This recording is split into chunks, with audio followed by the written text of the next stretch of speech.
Good evening, Good evening, ladies and gentlemen. Please take your seat. We're going to be starting our show this evening very shortly. Please take your seat.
The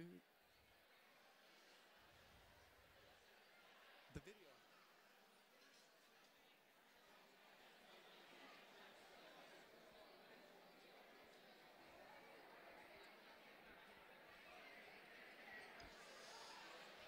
Good evening, everybody. If you could please stand for the Pledge of Allegiance.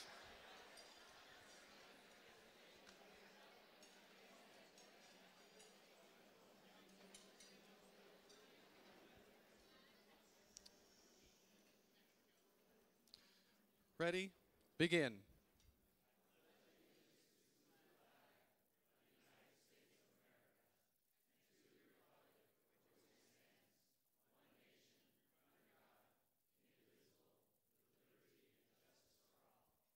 Thank you. All right, that was supposed to get you quiet. Good evening. My name is Norris, and I would like to welcome you to our 11th annual I Survived Real Estate. Woohoo!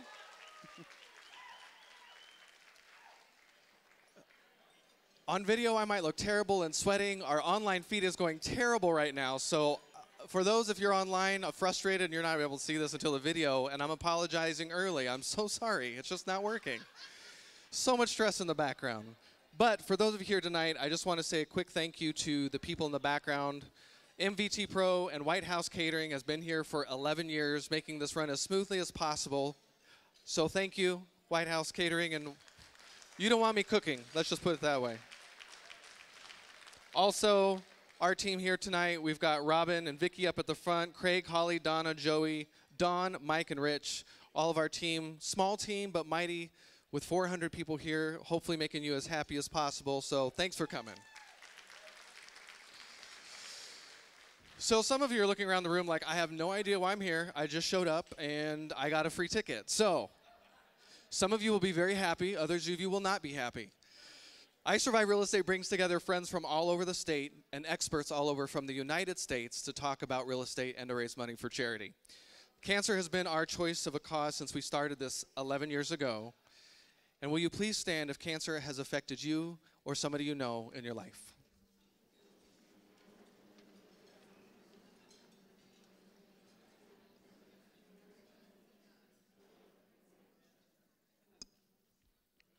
Thank you. And that's why we do it. With your help tonight, we crossed the $80,000 mark for Make-A-Wish in St. Jude, and it brings our 11-year total to $860,000.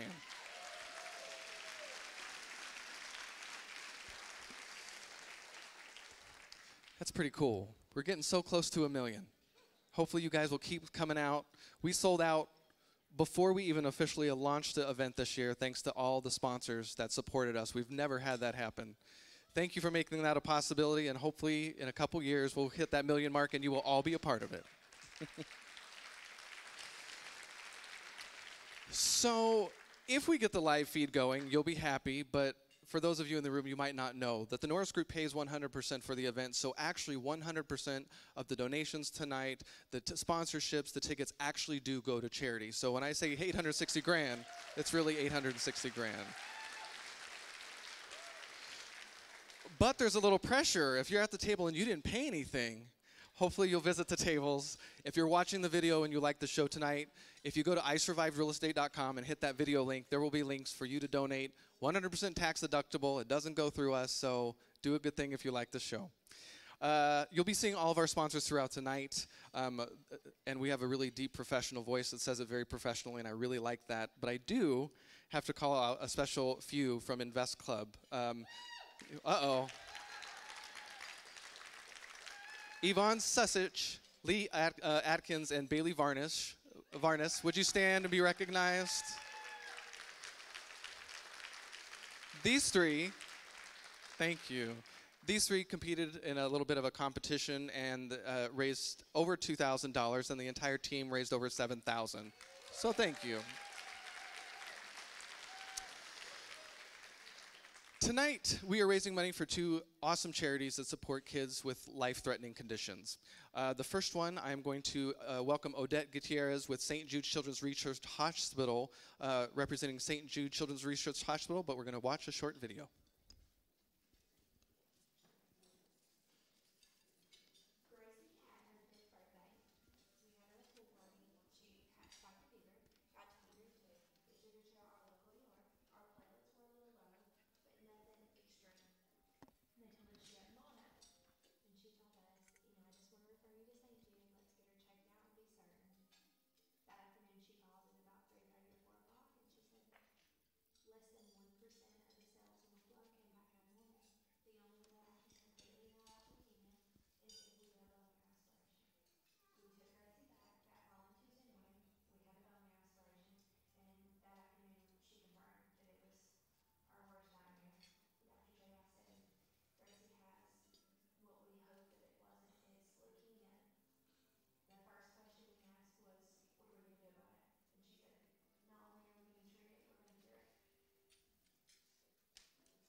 Thank you. It's always an honor to be here representing St. Jude Children's Research Hospital. Thank you, Aaron. Thank you to the Norris Group and to all of you who so generously support St. Jude Children's Research Hospital.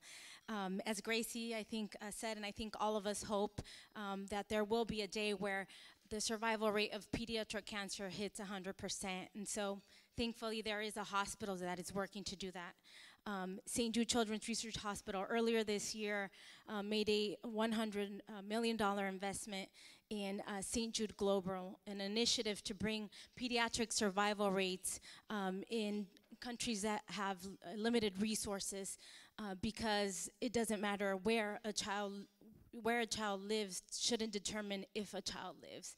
And so again, St. Jude continues to be a leader in the fight against pediatric cancer. And actually just yesterday, St. Jude actually made an announcement of a 5-year collaboration with the World Health Organization aimed at transforming cancer care worldwide to cure at least 60% of children with 6 of the most common types of cancer by 2030. 60%.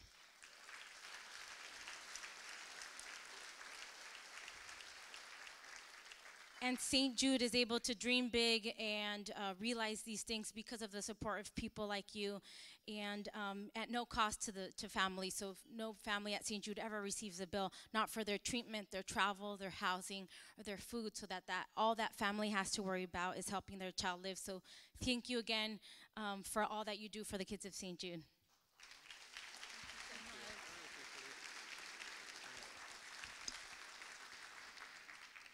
Next, while we welcome the CEO of Make-A-Wish of Inland Empire in Orange County, Stephanie McCormick, watch another video.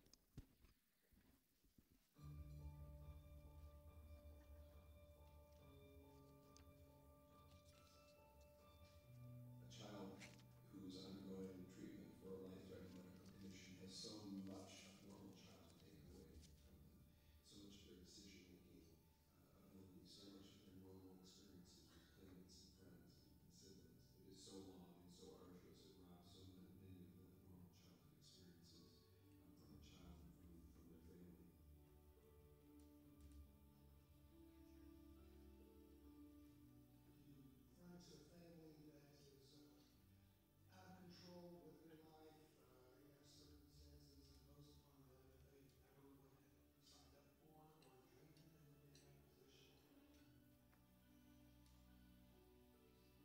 There are medications that we can provide. There are treatments that we can administer, and yet there are pieces missing from that that can only be filled by the impact of the WISH experience.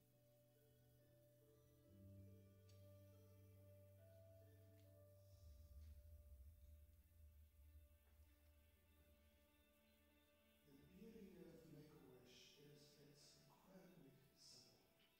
It is that intangible object that, quite honestly, I cannot order from the pharmacy. I cannot write a prescription for. You see a child before they want the wish, and when they come back, they're really after the wish. It's often like seeing a totally different child. You just see it in their faces, this idea of moving outside their current moment in time. It's an unsaid power that these experiences can give these kids. And, you know, these are kids that are living longer. They're living better. They're having more fun in their life. And it all started with one experience, and that was the wish. My favorite wish is the next one. And the one after that. And the next 50. And the next 100. Because as with life, a wish says less to do, more to let things live, and more to do with what's coming up.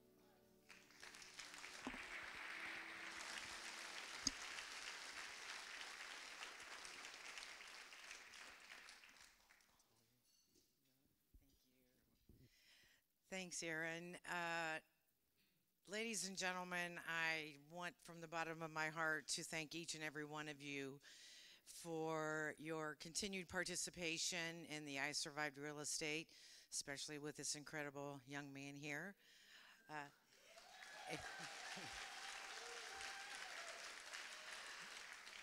I also wanted to share with you that I did a little math today.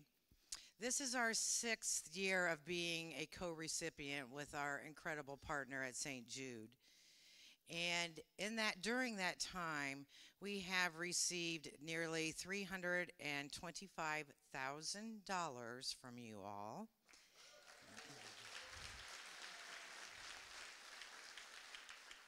And that represents nearly 70 of the incredible wishes of which you saw a few this evening.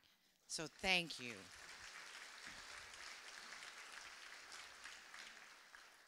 Our chapter in Make-A-Wish, I'm really thrilled to be sharing the stage with our partner, St. Jude, because a lot of the children that start there end with us at Make-A-Wish. So it's really an incredible partnership and a collaborative that we have together. Last year, our chapter in the Orange County and Inland Empire area granted a record 341 wishes. Yay.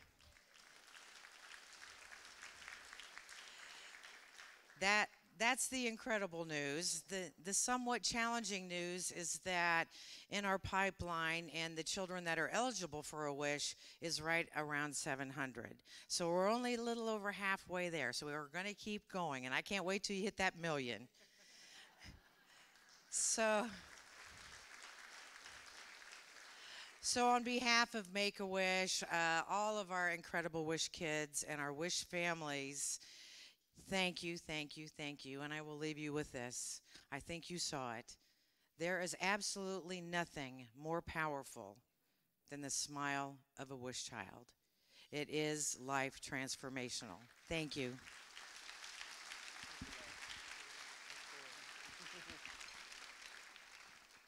This weekend, if you don't listen to our radio show and podcast, I have the honor of interviewing Stephanie and one of the Wish kids that got to meet his, he is still with us, he is thriving. Josiah, what a character.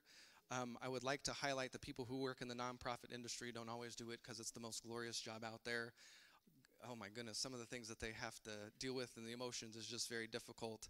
I just inspired you to please listen to the radio show. And I didn't cry listening to Josiah because he is just so dang awesome. And just the Thrive for Life and talking to the parents of what it means to the parents for that one time to get to see their kid come back to life and to enjoy something that they never thought was possible. And this kid was bragging nonstop about how he was still texting some of the ball players he met in Northern California. So it's pretty awesome. Thank you for the sponsors in the room. We're going to be highlighting you a little bit more, having a little bit of technical difficulty tonight. I needed to tell you to take the time, silence your cell phone. Vibrate's great, feels better that way. I need you to make sure to unwrap those hard candies. If you don't, the guy next to you or the gal next to you that are looking nice might punch you. You're welcome to do so. And finally, if you're using social media, we encourage you to do so. Just use hashtag ISRE. With that, I get to hand over the reins to somebody who's been in the years for over 35 years. Earned all those gray hairs. Yeah. I'm kidding, because I'm getting them now. So he's been an investor, builder, a hard money lender. He hosts our radio show, takes great joy in charts and yellow lining, really boring legislation. And I hope I get to inherit just half of the awesomeness that he is. So, Dad. Thank you. Thank you.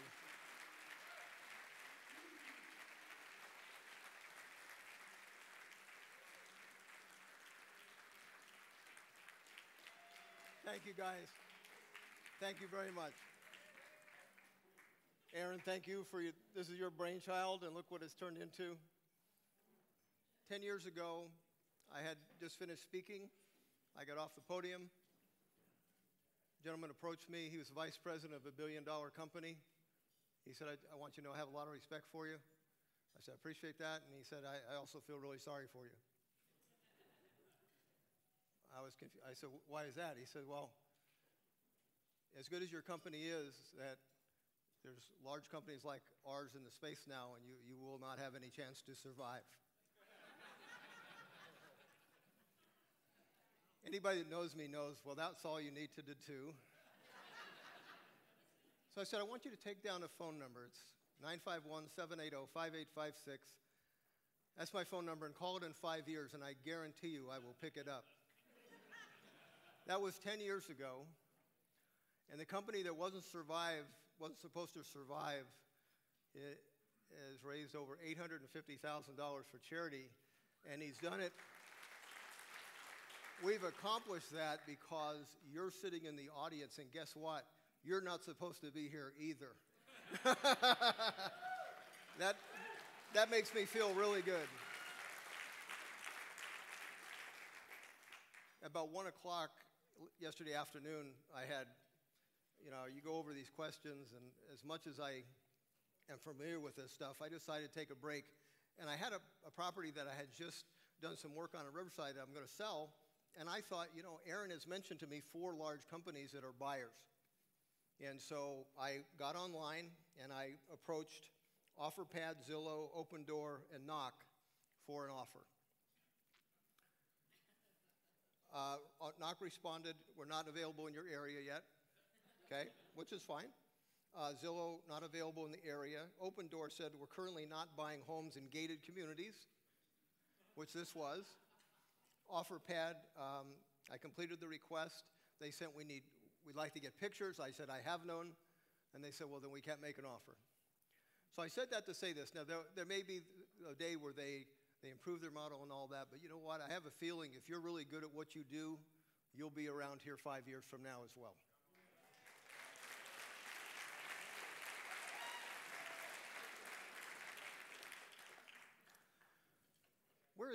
Where is Fixer Jay?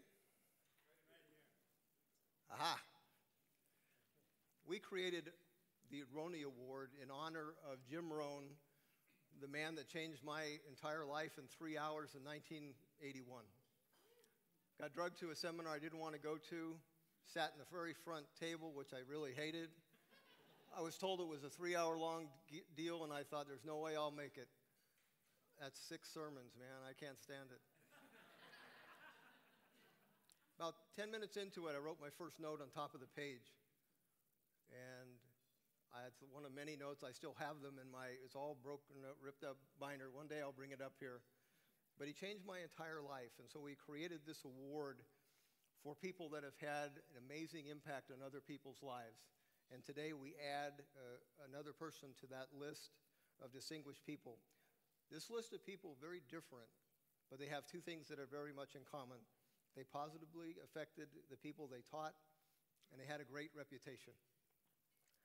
Tonight we're going to honor Fixer Jay, Jay DeSima.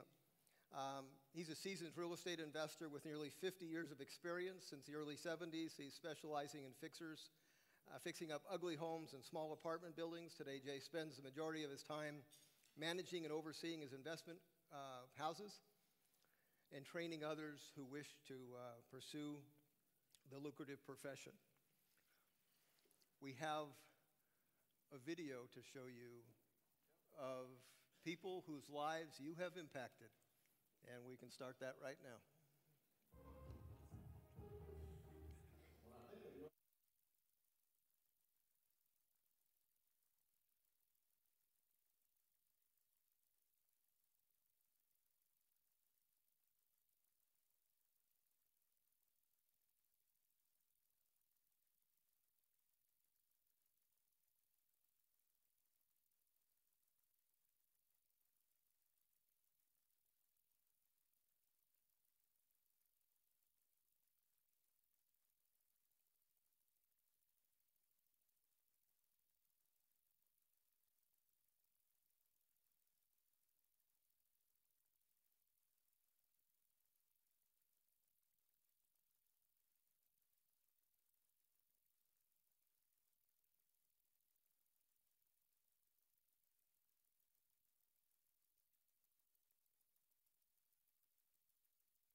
Fixer Jay, come on up and get your award.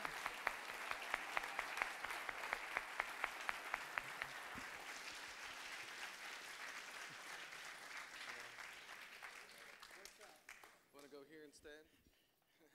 Thank you very much for all you've done. Thank you. I also might say he sold over 250,000 books, and not very many of us have ever sold one. So congratulations. That's heavy. Well, that is heavy. That is heavy. If you can't hurt somebody with an award, it doesn't count.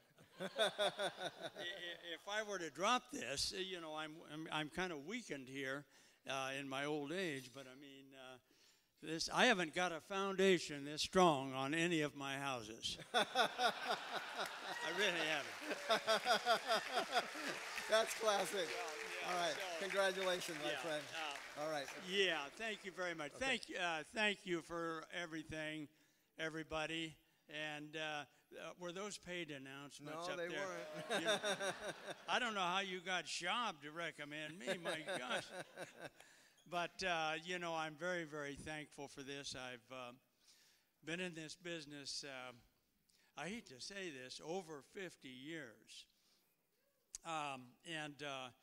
It's been a delight all the way through. And when Bruce called me here a few months back and told me that he was going to present me with this award, I asked him, or I think I asked him, I says, is this anything like an Oscar?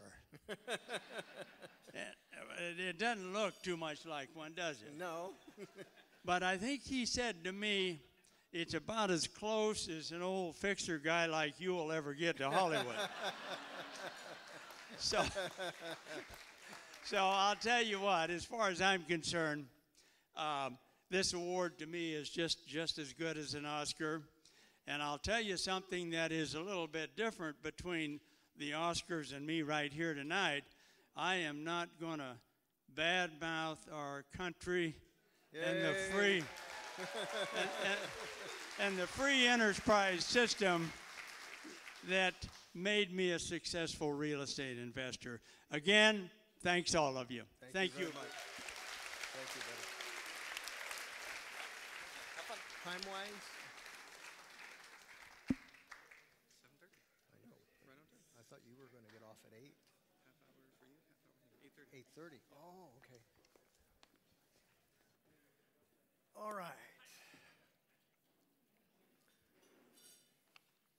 We are now going to start asking questions to really smart people. What's fun about this is I get to ask some questions I want answers to myself, and you've also given me some questions that you would like answers to, so it'll be fun tonight. We're going to have two gentlemen come up here that have been here before. Doug Duncan. Doug is Fannie Mae's Senior Vice President and Chief Economist. He's responsible for providing all forecasts and analysis on the economy, housing, and mortgage markets for Fannie Mae. He is considered one of the top real estate economists in the world. He's also been a big supporter of real estate investors, having gotten several of us to Fannie Mae and gotten to speak our mind and see if we could convince them to extend financing to investors. So Doug, welcome back again. And John Burns.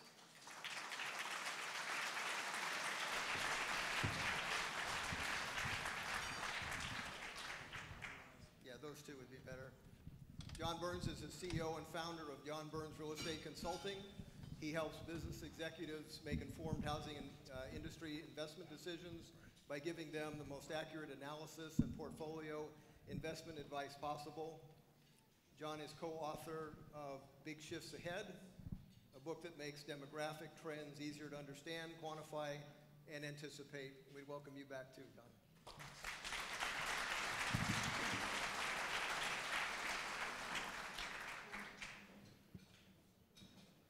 You know, it's funny. I worked 18 hours on these questions. I believe it. But then I get into the room, and everything that you see blue marked is a change after or an addition. So it never ends, and you finally just say, okay. Oh, my forecast is like that. Oh, is it? I hadn't thought of this when I actually typed it up and printed it out, but I think maybe I'll open with this, and I'll start with John. A year ago, this is a year ago that you were here, a year has passed. Any surprises for you, something you thought wouldn't occur that has? I didn't think we'd have a tax act. That was a big stimulus to the economy and was a big change. Okay. That would be the biggest thing I think I'm surprised by. Okay. I think maybe, do they need to speak close to the mic? Okay. Yeah, sorry about that. Yeah, you got almost eat it. It was the Tax Act. And Doug? I think that's true. That wasn't in our forecast at that time. I would agree that that's probably the biggest thing. We were not surprised by the fact that there wasn't a health care bill. That's yet to be seen. Okay. John, you wrote Big Shifts Ahead, one of the best books ever in our industry, and there's no joke. That's it only took you 9,000 hours to get a $20 product produced. And I don't have 250,000 sales either, so congratulations to you. Really? Well, not yet anyway. It's just one of those books. It really helps you understand maybe what's coming, and that's an important thing. Can you explain? There's four factors, influential factors. Can you talk just what those are, and then we'll go from there. Yeah, so everybody talks about the noise, what's this, what's that, but it helped me to group it into four things. So usually there's some sort of government policy that has some major changes, and the Tax Act would be a good example of that. The second would be the economy. You can't control the economy, but the economy obviously has a big impact. But I think the important thing to remember is it impacts people differently depending on how old they are at the time. And I could walk you through the Great Recession and how people aged in their 20s, 30s, 40s, and 50s, it impacted very differently. The third would be new technologies, and everybody's talking about the self-driving car is a good example. And then the fourth would be societal shifts that are very hard to predict, like people getting married before they have kids, or after they have kids instead of before they have kids, and other things that create housing demand. Okay. Doug, are you surprised by the strength of the economy? No, the Shucks. Yeah. The interesting question is how long it will remain strong. The bet that was in the tax bill was if you cut corporate taxes, will business fixed investment pick up because the hurdle rate for new investments is lower? Okay. Will that generate productivity? And will that and the tax cut on the personal tax side will increase after-tax returns to going to work. And the one question was, are there people actually sitting on the sideline that can come in and do that? Or will the Fed see all this as inflationary because unemployment gets too low? So our view was, if you looked at the data, there were people still there to go to work. The complicating factor, which I suggested questions how long this will go, is that then after the tax bill, there was this huge spending bill that had no related revenue, which is going to increase our debt and deficit, and the Fed's going to respond to that. But the growth, the initial burst of growth, we didn't forecast it as high as it. We didn't forecast 4.2, but we were over 3. We're in our 9th year of recovery. Isn't that unusually long? Well, we had a recovery about that long in the 80s. We had another one in the 90s. Okay. It's been unusually weak to be that long. This is the weakest recovery post-World War II. Does that mean it may give it a reason to have more legs? Well, what I tell people is just because it's old doesn't mean it will die. Yeah. However, all of them have. I'm operating on that basis myself, too. So. The reason this is important is a lot of people here that attended the seminar I taught about 2 years ago, and I said it had a title, 2% mortgage rates and $40 trillion in debt, and I thought we would have a recession by the end of 2018, and then we'd have a reduction in interest rates, and that didn't occur. I'm sorry about that, I really am. Well, before the tax cut, we had a recession near term but that changed it. Now you confessed to that. Yeah. Okay. He's got so many forecasts, he's got one that was right. Absolutely. If you're going to forecast often. Right.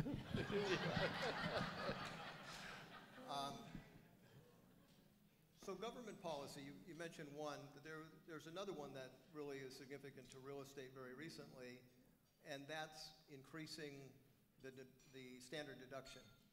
Yeah. How do you think that influences real estate? Well, do you want to talk about California or elsewhere? Because really, the standard deduction has not been an issue for people buying homes in most parts of the country for quite some time, because when it got to $12,000 and mortgage rates were 4 and the home price was $250, you weren't getting a deduction. So outside of California, that has been disappearing for a long time. And I know it's a benefit, and I think it's a hurt to the young, affluent people that are trying to buy along the coasts. But I really don't think it's a major issue. I think people still want to buy homes, and they'll figure out a way to do it. And that may hurt you, but you're also got a 4.5% interest rate, which isn't too bad. Yeah, the bottom 30% of income tax filers have never itemized. They all have taken the standard deduction. Okay.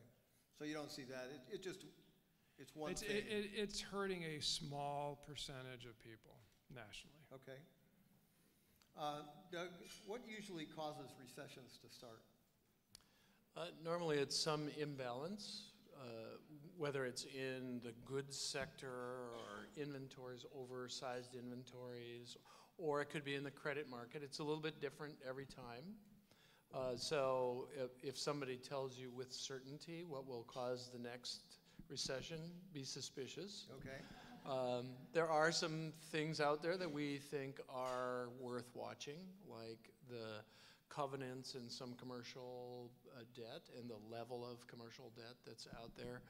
The Dodd-Frank changed some things in who makes markets in some kinds of credit markets, and it moved out of the banking sector into the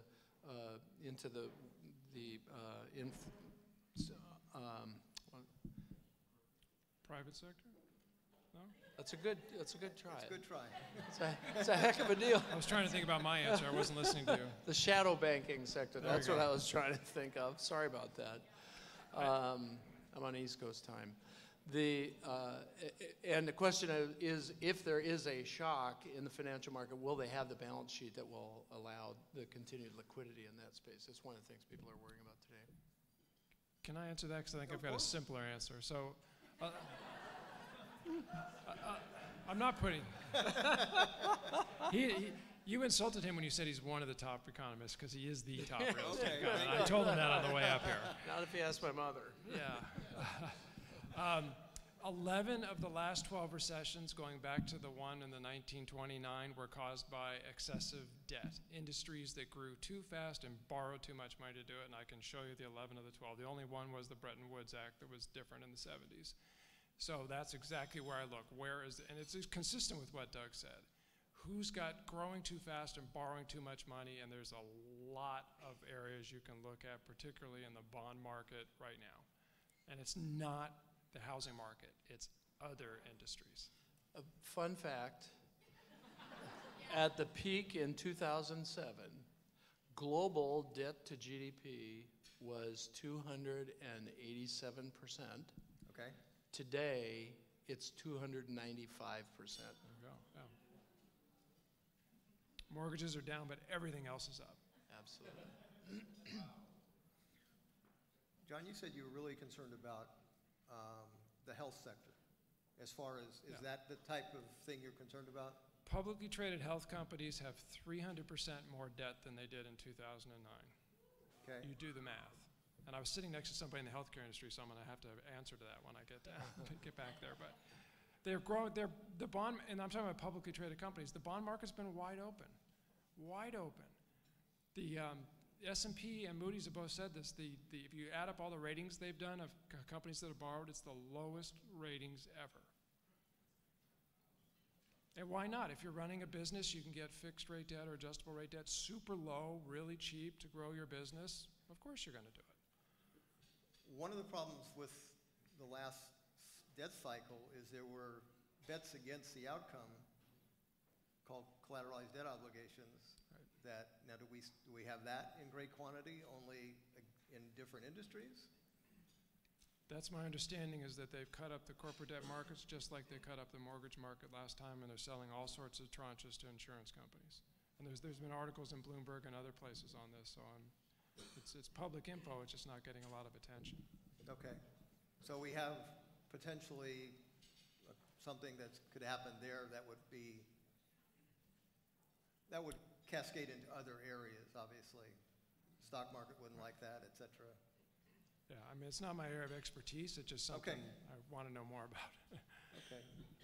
All right, well, let's talk about an area of expertise that you do have. And you're talking about those 4 factors. One of them was societal shifts. So during the next 10 years, there's over 65 is going to grow by 10 million people. Yep. The next category down is going to grow almost none. And then the category under 45 will have 3.3 million. So what are the ramifications for housing for those sectors, and how can investors do the right thing? Yeah, you're seeing one of the ramifications right now is that the move-up market is slowed. I mean, there literally are fewer people in their 40s than there were 10 years ago. So, and you typically buy a move-up home in your late 30s, early 40s. It's not down dramatically, but it's not a growth market. And then you throw on top of that the fact that those people are moving up, but their current mortgage is 3.5, and honey, you want to move and give up our 3.5 and go get a 4.5. We actually surveyed 8,500 homeowners, and about a quarter of them said I would not move in that scenario. So we think that's about an 11% reduction overall to existing home sales volume that we're going through with between the demographics and the rising interest rate. That's not a death knell for housing, it's just fewer transactions. Okay. And it's also fewer homes on the market. So it's not, that's why people forget that. So it's fewer buyers, but it's also they're not listing their home either, so you see fewer transactions. What about the 10 million more people turning 65 and over? How does that affect housing? Yeah, my numbers I think are actually 18 million over the next 10 years. So it's a very big number. Their shift is, it used to be, I'm hitting retirement, I'm going to go play golf. Now I'm going to find where my kids got a job and the grandkids are, and so we're seeing them move to those areas. We're doing a lot of feasibility work where people are selling their homes or maybe keeping it or renting it out, and then turning around and becoming renters. So actually older homeowners turning into renters for a variety of reasons, and maybe one is the lack of a tax deduction. And the remodeling business I'm very bold up on. I mean, the homes were not built for that many people over the age of 65, so the opportunities to remodel are just fantastic. And I'm sure the ones that are fixing up homes are selling them to a lot of those type of people and putting different things in them than just family-oriented homes. That's all consistent with our survey data of households. The boomers are basically saying we're going to age in place. We want the kids to come home and bring the grandkids, but we've got $6.5 to $7 trillion of equity. So we're going to tap some of that equity, and we're going to make this house habitable for ourselves as we age in place. And we see that in our data at Fannie Mae. We can track cash out refinances, and while refinances in total have fallen, the share of them that are extracting cash is rising continually. So they're actually doing that. And I also was speaking with somebody at one of the big building products firms about whether or not this remodeling thing was real from their perspective, and they said that's the sector of their sales that's actually growing. Also, if you go on and look at Google Trends data, I don't know if any of you look at Google Trends data, but most of the housing, as you know, housing has slowed down now. And in fact, sales this year in total will probably lower than they were last year. The one piece of the Google Trends data search that is rising is the remodeling space. Yeah. As an economist, top economist, and I agree with John. Target. How much emphasis do you put on an inverted yield curve?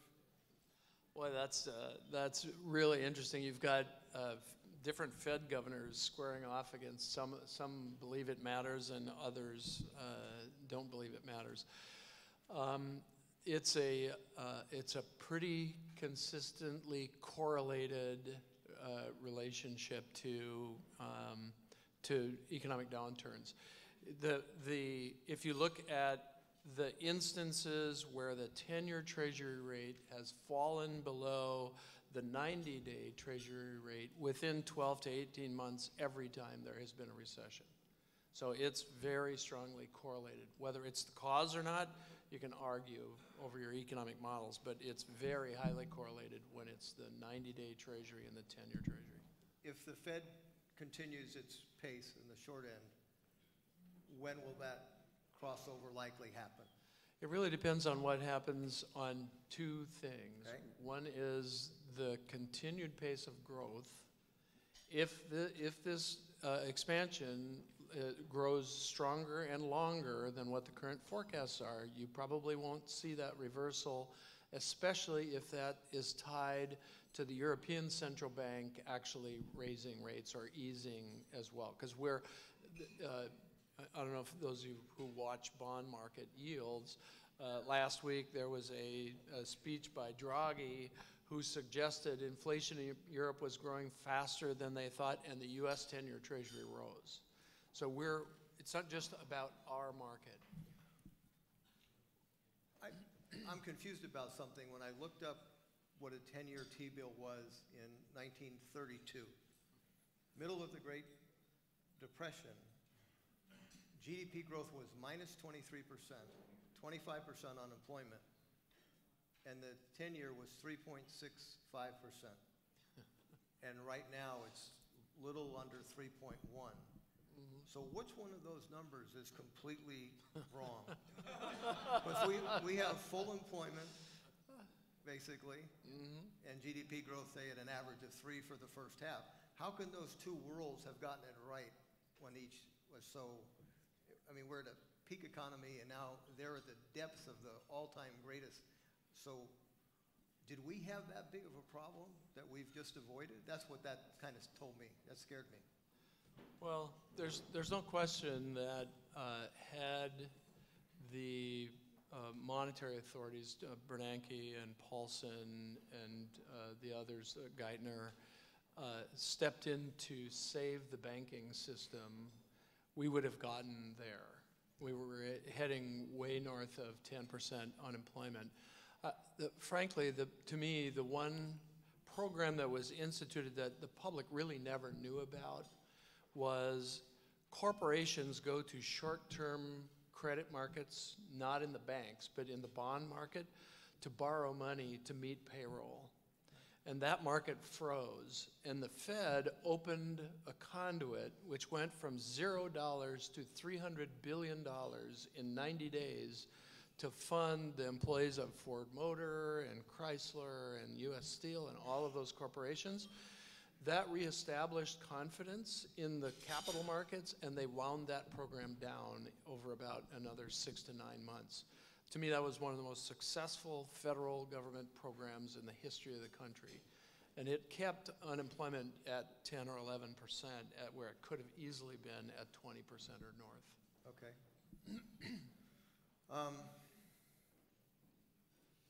John, you talk about something in your podcast, talk about maturing markets. So how do you determine a market is maturing? What is it that you look at? Well, it's usually something is gone on for too long or get completely out of whack, and it's not construction this time around. There's very little construction in almost every market in the country, but it's affordability. When you have a 9-year expansion and low interest rates the whole time, and supply cannot keep up with demand, you have prices that go through the roof. And so we think that the next recession is going to be pretty painful for pricing. Not as painful on volume and not as painful on construction, although pricing hurts. So the markets that are frothy like that, like we're sitting in one of them, we're calling mature, which means we think we're near the end of the cycle, but I can't tell you whether it's this year, next year, or the year after. It's just risky. You're talking about in California? Okay. Do you expect to see real estate prices go up nationally for the next year or two, or? Yeah, that's our forecast. Okay. So we don't see a lot of supply in the market coming from the new or the resale market, and I buy into Doug's latest forecast that the economy is going to keep growing, and so that should be. And actually, I also think wage growth is going to be stronger than most people think. In a low unemployment world, that makes sense. That will fuel some good price appreciation, not as much as we saw last year, but maybe about 2 points less. Do you see the end of this cycle mimicking the end of any other cycle that we've experienced? Well, it feels a little bit like the 99-2000 period, where housing was still coming off of its back after the S&L crisis. We weren't overbuilding the market. We had a frothy tech market, particularly in NASDAQ.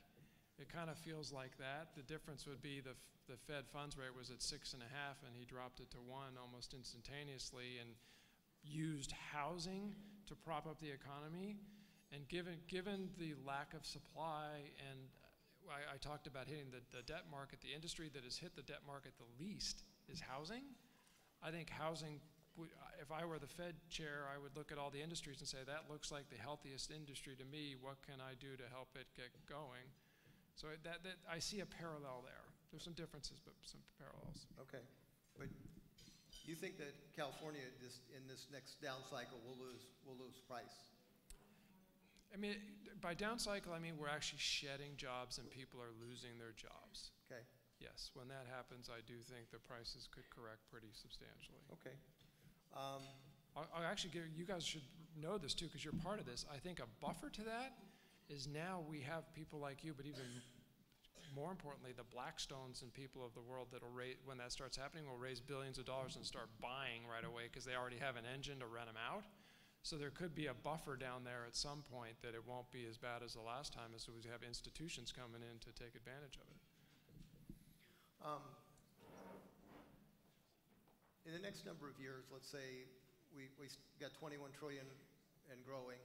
We have a lot of bonds that will come due, right? And is there always, the assumption is there's always a buyer for that. What if there's not? I'm just curious, because this is one of the questions I got asked to ask. Well, I think there will be, but at what price? Okay. I mean, that's really, so I talked about what the conditions were in the bet that was going to extend the expansion and was having growth rate faster than was anticipated before the tax cut. The problem with that spending component means that's going to have to be funded. Well, the way that gets funded is those who buy American goods have to put that cash back to work, and they buy U.S. treasuries. So if you set about attempting to eliminate the trade deficit, you're going to cut off the people that are providing the dollars to fund that debt. So it's possible that that could stop. That part of current policy is on a train wreck heading. Okay. Who's the buyer then? Well, China's one of them right now. Okay. They would not be in that circumstance. I mean, right? who would be the replacement buyer? Well, The Fed? whether there are enough replacement buyers around the world, we would see. But it's not going to just be Americans. They will require some global capital inflows. Last question in this segment. The Fed controls the short end. Who controls the 10-year? How is that moved? It's determined in capital markets by global capital trades. Okay. So inflows and outflows. So does that get influenced by rates of typical or other 10-year? Absolutely. Right now, the U.S., I think I said this last year when I was here, we're the best-looking horse outside the glue factory, right? Okay. So it's hard for the U.S. 10-year to go too far when the German Bund is at 0.5 and we're at 3.1 or something like that. So that's what I was saying earlier about the global capital market conditions will have an impact on how far U.S. rates can go on the long end. What is Japan's equivalent to our 10-year? What is it? Zero. Zero? Okay. Didn't they raise it? There was like some big stink about they raised it to a 10th or something. Well, they were debating that. Oh, yeah. okay. Didn't make it. All right. Well, thank you guys very much. We'll,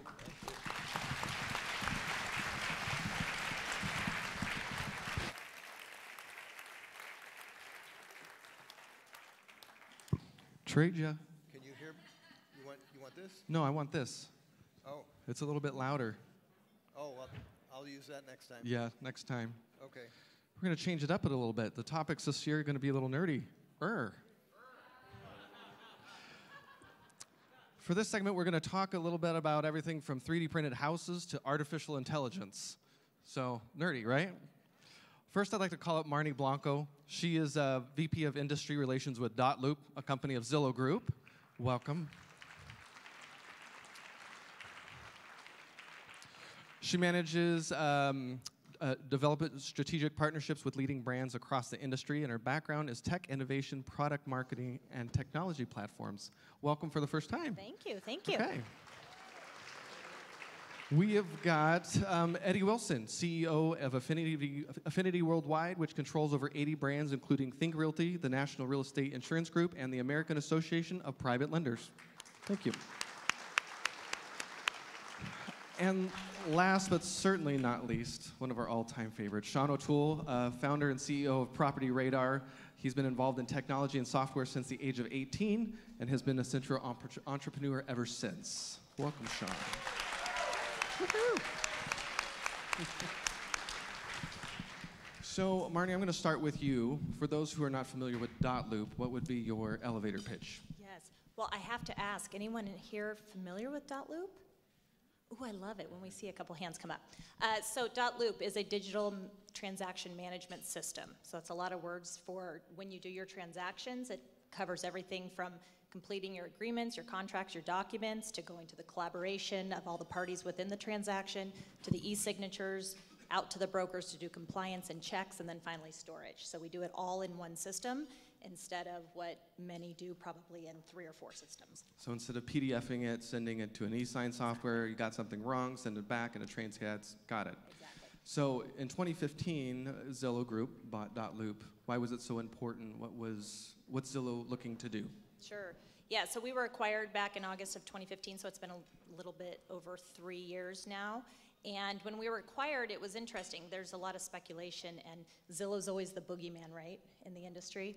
So everyone thought, well, what are we doing with an acquisition like Dotloop? The end of the day, though, it's just to make the consumer transaction easier.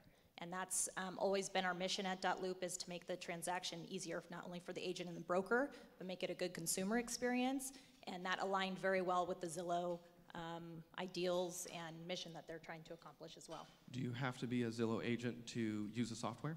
No, you don't have to be with Zillow to use the software. We have, let's see, last month we were over about 450,000 agents, unique agents, were on the system. So we run almost half of the transactions of the US go through Dotloop in some form or fashion, meaning that if you have an agent on one side or a co-op agent on the other side, perhaps a signature is going through, an offer is going through, et cetera. So no, our goal is to have everyone on, regardless whether you're with Zillow or not. So complete integration of all the systems. Yes. We're about to talk about artificial intelligence. It gets thrown around a lot. Is there a lot of talk about that coming into play, and what's next for integration? Absolutely. So integration artificial intelligence is a big factor at Zillow and Dotloop. We probably even recently increased our AI team, I would say even almost 8x of what it has been. So it's definitely a big focus. In the Dotloop world particularly, because we deal with hundreds of thousands of agents, we hear from a lot of them that the offer process is clunky and hard and difficult, and some people text, and some people email, and some people call, and some people, do all these different things. So we have actually put out what we call Dotloop Messenger, that is taking a lot of artificial intelligence into the mix and simplifying the offer process by natural language learning and all of this kind of different ways to do behavior learning, so that we can make that process offer and we can kind of prompt it to be a little bit more streamlined than it is today. Okay. Well, artificial intelligence is getting thrown around a lot. Sean, I have to ask you this question. Is the term being used correctly? There's a lot of technology in the real estate space. What do you think? Yeah, I think the best way to explain it is, there's a lot of places artificial intelligence is being used. and a lot of places it's being used well. The piece that I think most people, they oversubscribe to like what it can do. So for example, a lot of talk, Zillow uses artificial intelligence in their AVMs, OfferPad, and some of these others have talked about AVMs. And I guess anytime somebody's talking to you about artificial intelligence, like take a step back, because at the end of the day, artificial intelligence needs machine-readable data in order to do something. So think about the last time you valued a piece of property and the things that you took into account, right? What's up and down the street? How's the neighborhood feel? What's the front yard look like? What's the floor plan, right? Most of that data is not machine readable, right? So people think, oh my gosh, it's gonna come up with perfect values for everything. When it gets to the point where there's the same machine readable data, right? Same thing with chatbots, right? So we're talking right now, I can see your expression and tone of your voice and all of these things, and I get to take all of that into account. Most of these things, Siri and Alexa, they're keyword spotting, right? It's today and weather. Oh, I'm gonna tell them about the weather today, right? It's I think what some people believe it can do versus where it's really at, the gulf is still wide. I hear it's using a lot of marketing right now. I've been talking a lot about zero interface for the last couple years, just preparing our company for what happens when screens go away.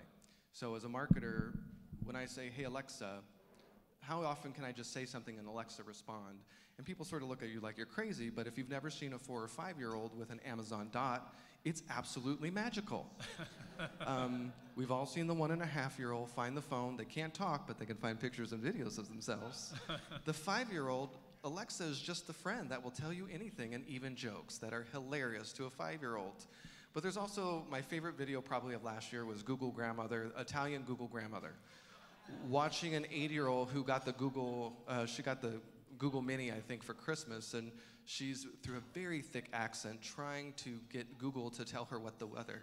Google, what the weather is. And she's banging on it, and the kids are laughing. It's hilarious.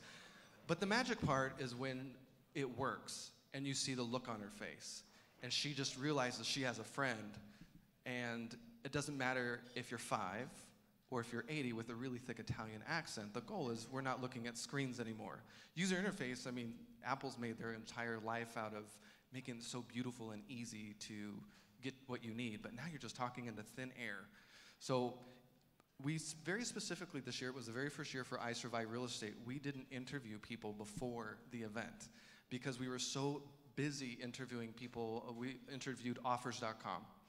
One of their pitches is within a 70% certainty, they're gonna know when somebody sells within 1 year. Uh-oh, you're smiling. Now, to be fair, that's probably in the best city. If you go to different cities and you click on the areas, it's a different percentage. But a lot of us spend a lot of money marketing, and that's pretty significant. But is that artificial intelligence or just a lot of data crunching? Well, so again, it comes back to, it's really more of a data question, right?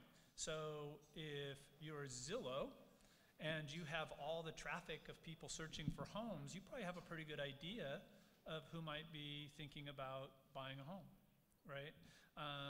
If you're some other company that's just using public records data, right? When was the last time you went and did something in public records before you went to sell your home, right? So you really have to kind of like dig through and say, what are you making this prediction on? What data are you using? Could I use that data to make that prediction, right? There's nothing, what artificial intelligence does is it allows you to do things at scale.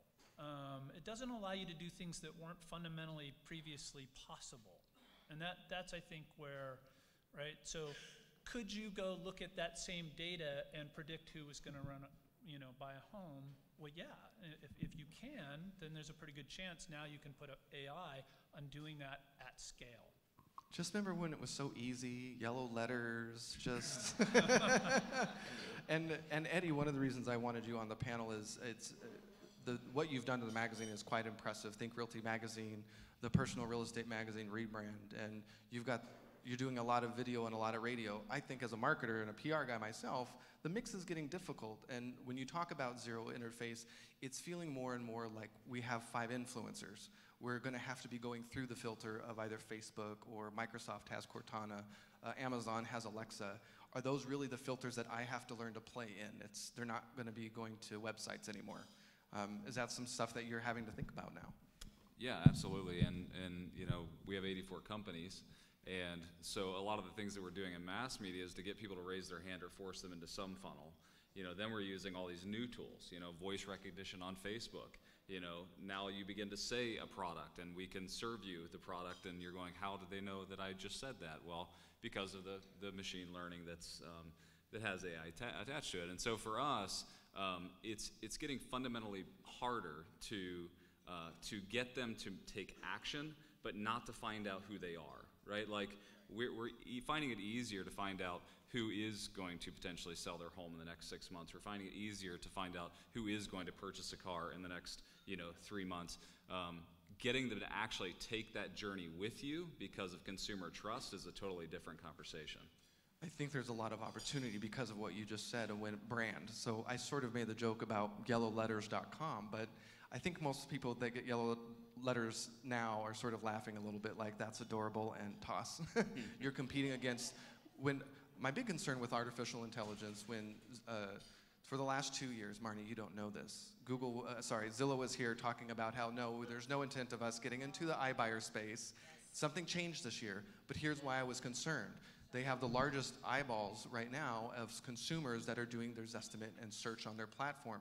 They'd know before anybody else because they have the data. For those of us in the room, what do we have as consumers? You get the point, but I guess will regular realtors and the investors in the room have something to compete with some of these big iBuyers? That's what I want to know. Take that. Yeah, I think one of the things you have to think about is these iBuyers, they're just it's a pretty small step, right? How many essentially iBuyers do we have in this room? They're just house flippers, right? They're just taking it a step bigger in scale. It's not like self-driving cars or some of these other things, right? I think in my mind it's a fairly small step, right? If we're going to take a step in housing, I would like to see maybe a much, much bigger step than somebody's going to buy and flip the house.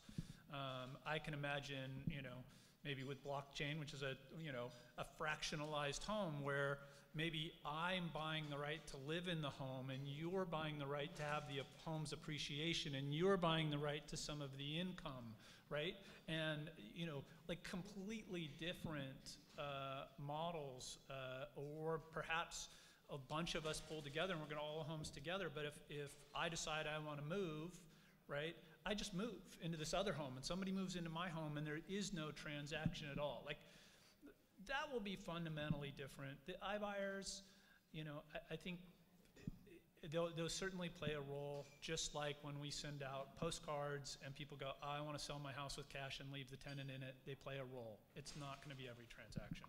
Well, since we're on the subject, let's go to iBuyers. Marnie, what changed in the last year? Why did Zillow decide to jump in? So 2 years ago, I do know that was said. I'm very good friends with Nick Bailey, who sat on the stage. He was on the radio show before the show. We're still very good friends. If anybody knows him. I guess, first of all, you never say never, right? What we found, obviously, a couple points here. With Zillow, obviously, we have hundreds of thousands of agents. We make our money because they come and they advertise with us and they buy leads. What we found is these agents would come buy these leads and 46% of them would go unanswered. 46%. So agents would come pay us their money, we would give them leads, and they would not respond to them, which is crazy. That's just crazy. So that was one, that we're looking at this consumer experience and it's not great, right? Because that's their first interaction, it's not great. Two, we found that sellers were coming in and they wanted something easier, and we actually just, good timing, yesterday issued our Zillow consumer report. So if anybody wants to see that, you can just go to zillow.com/report and it will pull it up and it will give you a lot of good trends and analysis and information there. But we found that these sellers in the market, that 39% of them will choose timing over profit and money to sell their home, and that they needed a faster process. But when you went out there and you looked at like Open Door and you looked at OfferPad, we thought that there was a more industry-friendly way to do it, and so we decided that we're going to go into it and we're going to bring an agent into the mix, because we do believe that an agent is going to always be a part of the process, and that's the best way to do it, to really create the best consumer experience. Now, I've heard a rumor that I've heard some iBuyers have had conversations with some large flipping companies that they don't have any intent of going after heavy fixers, hoarder houses. That's probably not the mix. This is open for anybody. Have you heard the formula? Is this really, we're going to buy light fixers where we can de-junk it, paint and carpet, and get it out the door? Is that the goal? Well, from our model, of course, that's part of it. I mean, typically on the markets, we're only in a few markets right now, 4 or 5 markets. We look at the medium average price and then take maybe plus or minus 20% is kind of a framework. And then, of course, there's some other elements. I think Bruce was saying that when he was talking earlier that we don't buy homes behind gates yet, gated homes. That might be a part of the process as well. There's lots of factors. Okay.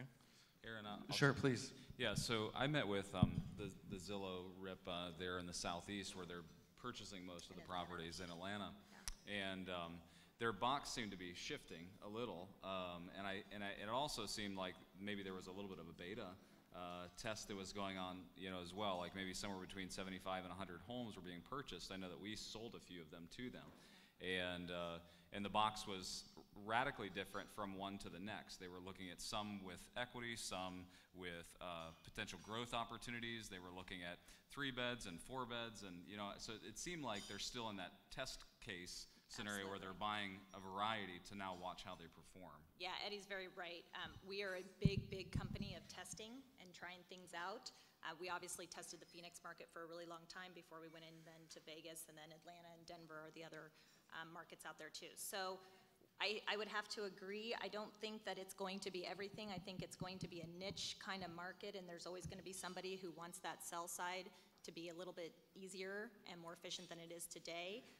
But I don't think that it's necessarily going to take over everything, as they said.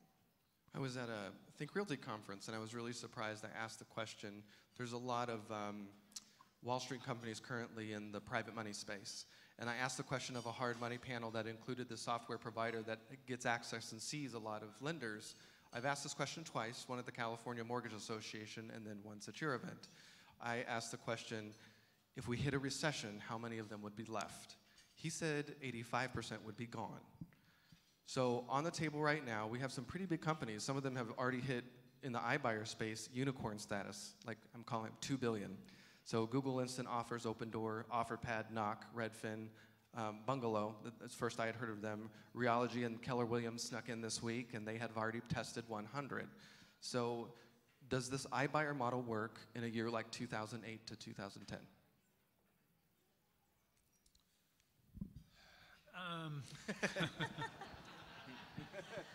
So, I think where this really started was in not 2008, but 2009 and really 2010 with folks like Waypoint that realized, wow, we can buy these houses up and rent them out at a 7 cap. And let's figure out how to get the institutional knowledge around how to go after this market.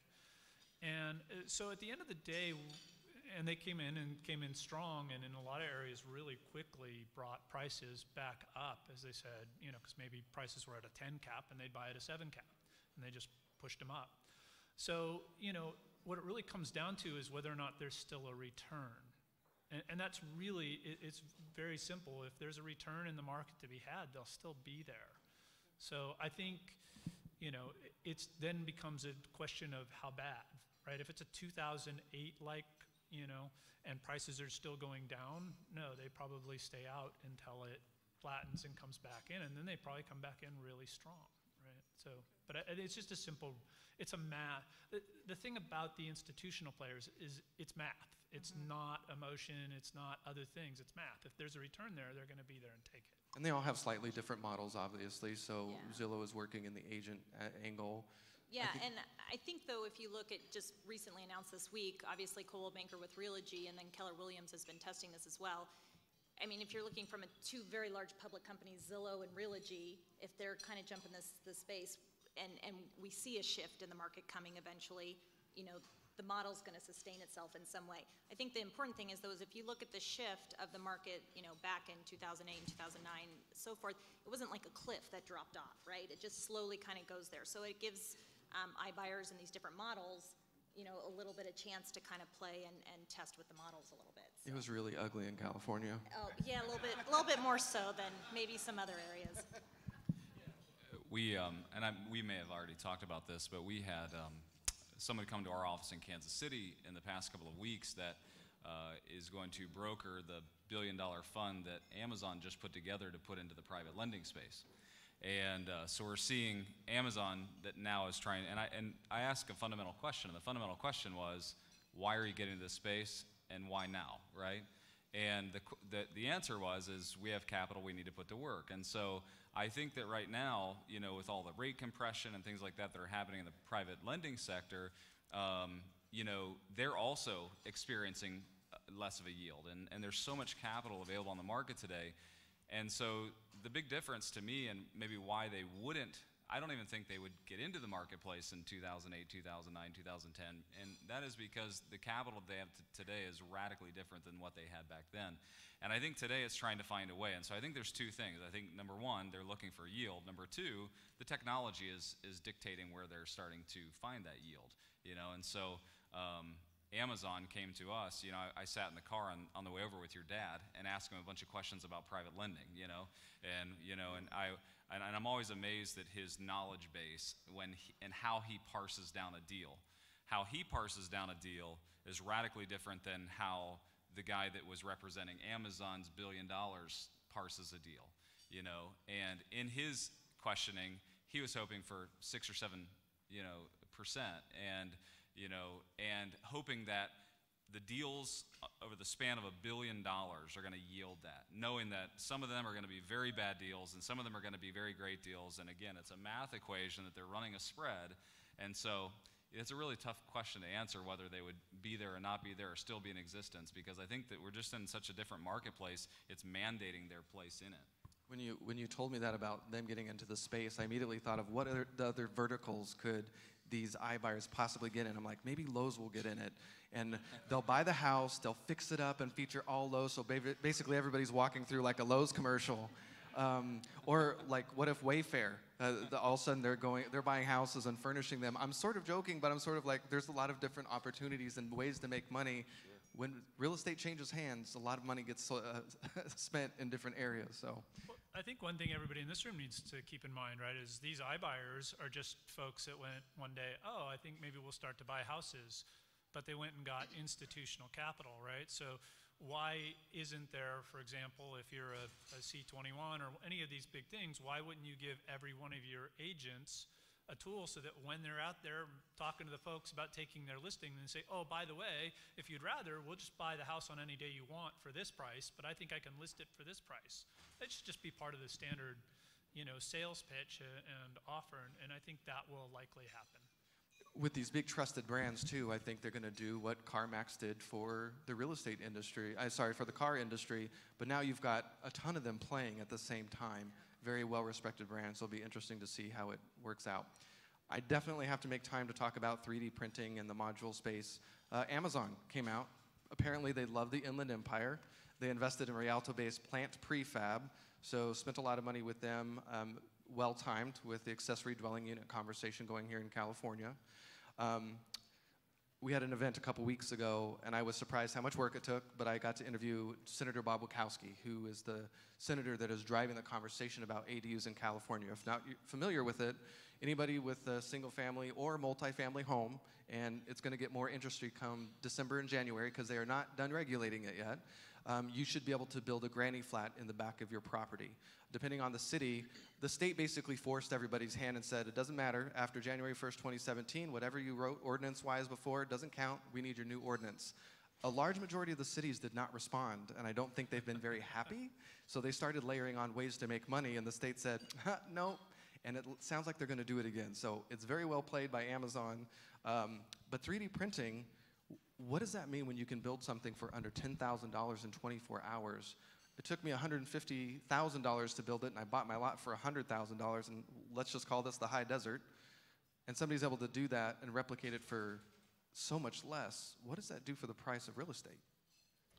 Yeah, so it's been 100 years since the 110 years since the Sears Modern Home catalog, hit the streets, and and that dramatically lowered. If you look at that, Case-Shiller chart, like that starts in the 1800s and has this big drop at 1910. That was why, even 20 years later in 1929, you could buy a home out of the catalog for $1,000 to $4,400, which today would be $15,000 to $65,000.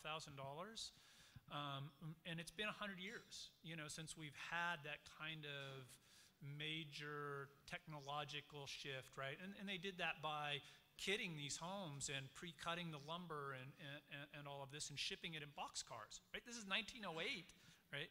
So it's crazy, but I think we're way, way overdue for that to happen again. I think 3D printing is one of the things that the company you mentioned, Plant, they're doing factory-built homes. Modular, it's not correct, 3D yeah. printing. So I actually if everything goes well with underwriting laboratories is actually playing in this space. I should have one of the first 10 3D printed permitted homes in California by this time next year. So I'm excited about that. It's a guest house, but still. And stealth company, and I begged them to A, talk to you, and B, let me tell you about them here, but they're still stealth and they're in San Francisco, but it's happening. I tried. They have a video. I'm like, what's your name? They're like, we can't tell you till 2019. They said they're going to come out in 2019. So, but we only have about 5 minutes left. I want to understand where it's going to get stuck. It's good timing because if it happens soon with the ADU conversation, politically, they just want housing and they want it affordable, and that will do it, especially if it's just ADUs and not whole homes. But I can imagine the unions and the jobs that this is going to upset. I can see a lot of people being very upset that this technology is going to roll out. Where is it going to get stuck? I think that obviously, at the city level, they don't understand it, right? So, I mean, they're going to highly regulate it. They don't understand it. I think just the opposite. We have a major job, construction shortage. These skilled laborers, we can't find them, and so we're actually looking at. I have a TV studio in Atlanta, and we're actually looking at this because of the high density quality of the printed material for all the soundproofing qualities. But the real reason is because we couldn't find a qualified commercial builder that far north of Atlanta that was willing to come up and work with us, So I think it's going to help. Even the situation out. I'm excited about it. Do you think 2019 will be the year we start hearing more about, because they've already been doing it for the last 2 years in the Ukraine and Icon, the 600 square foot, Mike Cantu, I don't think he's here tonight. He was very excited about this. He sent it to me. I'm like, I know I've been watching this for years, but nothing stateside. Why? Well, again, a lot of that, and it was really interesting to me that underwriting laboratories and some of these other things are starting to get involved to try to solve that. Because how do you, the building code, right? How do you just change that so dramatically? So that is where the biggest challenge is the building code and the rest. Structural, what's going to be the wear? Is this thing going to fall apart? What happens with the sun hitting it after 10 years? There's still a lot of questions around all of that. So it's going to take a while. We're going to see the first ones next year, I hope, maybe in my yard. And then I think we'll see a lot more. Longer term, right, I think the bigger impact is that it potentially replaces our entire housing stock. Because think about what it does for design. Think about the Guggenheim, in New York, and, the kind of very different design. It doesn't have to be square walls and the rest. And so it really changes everything. And, we may end up like Japan where, houses are worthless after 15 years. The land's worth a lot, but the house itself is worthless after 15 years. And on average, they're replaced every 30. So I don't think there's going to be a jobs problem. I think what we'll do is we'll start tearing down and replacing houses like we tear down and replace kitchens or bathrooms. Wow. Okay. Well, we have to end. Let's go down the line and just talk about, real quick, in 2019, maybe some of the technology you're most excited about. Ooh, 2019 technology most excited about. I have to go on the AI plane there. I think it's going to be much bigger than people even think. I don't know or if anyone saw the Google just announced their assistant who made the haircut appointment. Oh yeah, with total, Duplex. Yeah, Google Duplex Duplex. with total natural language. She sounds like an assistant, and they're like, "Well, how about Saturday at 1 p.m.?" She's like, "That might not work." And it's complete. Yeah, it is really amazing. I think that's going to become pretty cool. So interesting enough, our largest business is an insurance company. And if we can actually introduce AI correctly, then I don't have to sit there by the hour listening to actuarial science on where we're going. It'll just automate. We'll get the data fed in. We'll make our choices. But for sure, AI, especially in our business, interacting with our consumer base better.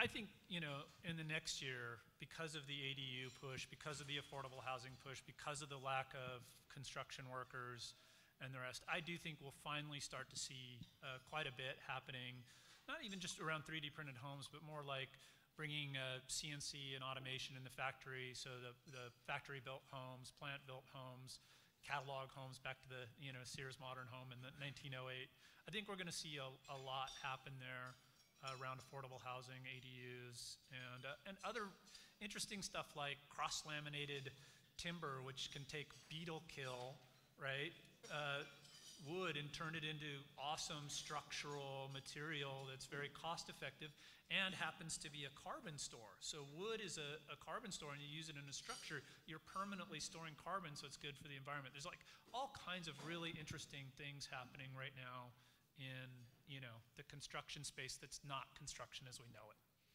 Well, this is setting up for the next segment. We are taking our first break for tonight. The first break, the only break we're going to have tonight. We'll be back at 9 o'clock. Enjoy coffee and dessert, and we'll see you then.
Once again, good evening, ladies and gentlemen. If you could find your seat, we're going to resume our session this evening very shortly, so please find your seat.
Hello.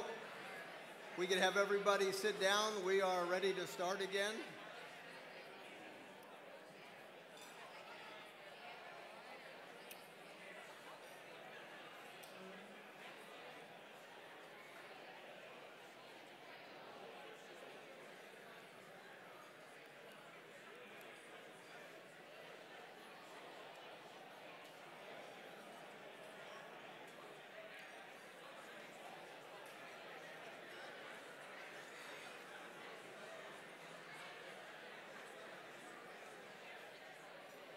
If everybody could have a seat, I'd appreciate it.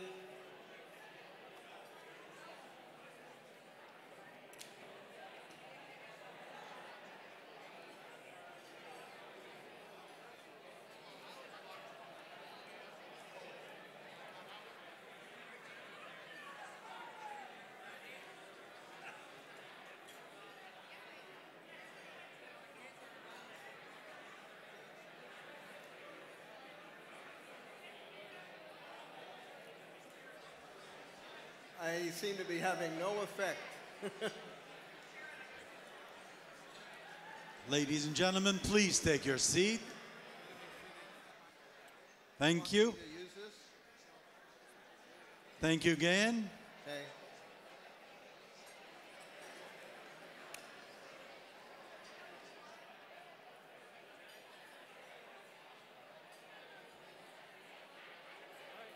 All right. Thank you. If I could whistle, I would. Time to be quiet. Thank you.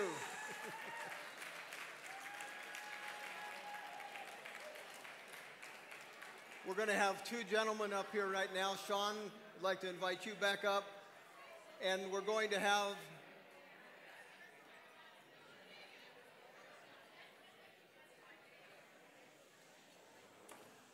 semi-quiet before I introduce the gentleman. Thank you.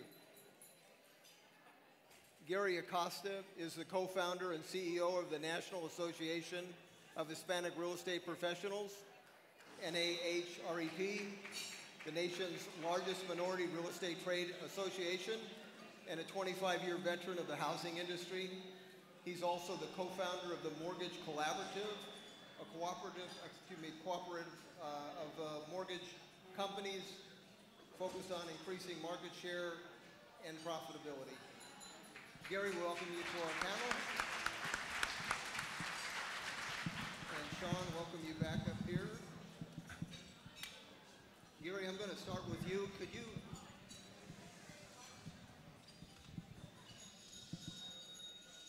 everybody in the back, if you want to talk, please go out. Okay. Gary, could you tell us what the Mortgage Collaborative does for the industry? Sure. The Mortgage Collaborative is about a 5-year-old organization. It is actually a co-op, which is a unique corporation. So it is essentially a group of small to medium-sized mortgage banking firms that pool themselves together, and they use their collective buying power to negotiate better terms with vendors, partners, secondary market providers, and so forth. So it helps them become more competitive so they can compete with some of the bigger guys. They also share with each other in meetings what they're doing. Best practices. Working. Yeah. That's right. So obviously the challenges, opportunities, just the process of managing smaller mortgage banking firms is different than the big firms. And you have the Mortgage Bankers Association that focuses on the entire mortgage banking industry, but co-ops like the Mortgage Collaborative focuses on specific issues that are relevant to small and mid-sized companies, which are serving many of the local communities across the country. During the course of between the crash and now, you guys have had a lot of input on the legislation that finally ended up. So you're talking about regulatory legislation? Input. So, I mean, I actually served on the Consumer Advisory Board for the CFPB. I was part of the initial group to serve in that capacity. So there's about 25 of us that provided input to the CFPB as it started the rulemaking process. So we were there from the beginning. Now, what would be the beginning? You're talking about 2009 or 8 or? So Dodd-Frank was passed around 2010? Does it sound about right? And so I joined that committee in 2012, and so that's when most of the rules started to become implemented, like QM and all of the rules that we now know in the mortgage market that are affecting it in a pretty substantial way. So we didn't set the rules as a governing body, but we provided input to the staff and helped guide them. And I would say that had we not been there, things might have been even more rigid than they were, that they turned out to be. Yeah, I'm sure that's true. Now the final changes basically have been implemented just this year, is that correct? And will begin in January? Well, I mean, if you saw the Dodd-Frank bill, I mean, it was a stack about this big of paper. So it was intended to be phased in over a number of years, and so we're just barely at the tail end of that now. What will be the effect of the last part of it phasing in? Is it? Well, I mean, there is, I think, the process has been going on for several years now. Qualified mortgages, and that rule was established now, I think 4 or 5 years ago. And we're starting to see the outcome of that a little bit. So it's kind of interesting because on one end, we're sort of implementing the last phases of that regulation. On the other end, you've got a new administration there that thinks that we need to scale back some of the regulations that were implemented. That's kind of happening on a dual track right now. So I think the net result is we're actually going to see regulations kind of take a little bit of a step backwards. I think from a business standpoint, most of us believe the pendulum kind of swung too far the other way. Right. Clearly before the crash, the rules were too liberal, and it really made for an environment where lenders were doing loans that really they shouldn't be doing. Right. So it was necessary to come in there and tighten up those regs. But I think that in doing so, it created an environment to now, I think there's people who should be getting loans that aren't getting loans because the regulatory environment has become so rigid. So seeing that sort of roll back a little bit, I think is good for the market. Okay. Sean, I've got to ask you, 3D printed house. You're talking about it's going to be in the back of your house in Truckee? By the way, I have nothing to input on this. Is it in Truckee? Yeah. Okay. Yeah. Because when you were building building the home in Snow Truckee. loads, too. What was the snow load? Yeah, that's what I was at. I was mentioning a friend of mine. What was the snow load you had to have in your residence? Wasn't it like 40 feet of vertical snow? Yeah, it was a combination of a 100-year snow event and a 100-year earthquake at the same time. And your 3D printed house? Yeah, the 3D printed house is designed to be structural for the snow loads in Tahoe. Wow. Now, it's a guest house. It's 400 square feet. Right. So an ADU, it would be just like an ADU. It's got a living room that has a kind of a kitchenette, a bathroom, and a bedroom. Do you see 3D printed homes always being at the smaller or less expensive end of the market, or do you think that'll just meander its way through everything? Yeah, how many people can picture the Guggenheim, right, with the swirling in New York? Like, so there's no reason that things of that scale, right? It just becomes a lot easier to do, whereas kind of a marvel to do it when they did it. Well, you know me, so my brain over there is thinking, and I don't know, do we know the cost difference per square foot? I mean, is it a half or is it less than half? So for me, for my 400 square feet, it's going to be 20% of site built. 20% of the cost of site built. Okay. 20%. Okay. So unintended consequences. So you have this invention that can lower housing costs by 80%. But you have how many trillions of dollars of debt against already established values? I'm sorry, I'm bringing this up. I could just walk away from my house and say, I'd like one of those 3D one printed up for 20 cents on the dollar. That'd be good to go. I'm being devil's advocate, but I'm just wondering, would somebody saying, wow, if we approve that, that could become an issue? Yeah, perhaps. But to what degree does maybe land value come up to offset that, right? I mean, the house itself was always supposed to be a depreciating asset, right? It should decline in value every year. At least if it's an investment, right? That's still the way the IRS treats it, et cetera. So, that we've pulled so much life out of these homes is A, good in a lot of ways, but, I don't know that it's catastrophic if, it becomes easier to replace them. Okay. Now, hopefully, there's a lot of questions there, though. What happens to the old home? What does that mean for waste, environment? And I think that there's a long ways to go around all of this. Okay. Gary, every time I look at the news, still about every week or two, I see lenders writing $1 billion check for something they did 10 to 12 years ago. So, does that have a chilling effect on any kind of aggression going forward when the industry is still seeing that? What they did back then, they're paying for a decade or more later. Well, I think it has, and it's not just the fines. It's also the costs now because of the regulations to service loans, for example. So there's no question that lenders are gauging their underwriting guidelines and factoring in that potential cost down the line. So it is affecting the costs, and that trickles down to consumers. But it's also causing a lot of lenders to kind of scale back lending on what I would describe as on the margins. You see a lot of the major lenders, for example, who have completely abandoned the FHA program altogether. And so most of the FHA lending is actually coming from independent mortgage bankers, smaller mortgage enterprises. So Chase, Citi, I believe even Bank of America have dramatically curtailed their FHA lending because of the regulatory situation, as well as the fines that are being levied on almost every major lender through something called the SAFE Act, which is giving the government the capacity to sue lenders to up to 3 times what those actual loans were originally made for. So yeah, it's definitely affected credit availability, and one of the things that I think needs to be solved. When you say they abandoned the FHA program, so even if their feeling is even if we did it perfectly correct and crossed every T and dotted every I, we could still have a losing effort.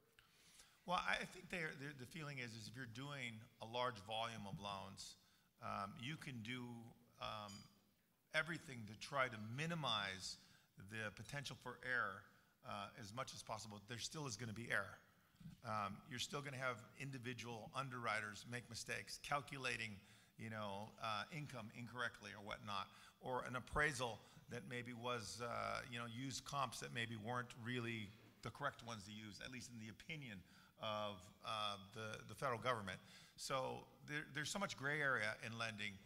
There's no lender who can solve for all of those things to be certain that they're not doing any loans that could possibly be construed as maybe done, incorrectly. Okay. So with that risk out there, it's just caused people to say it's not worth it.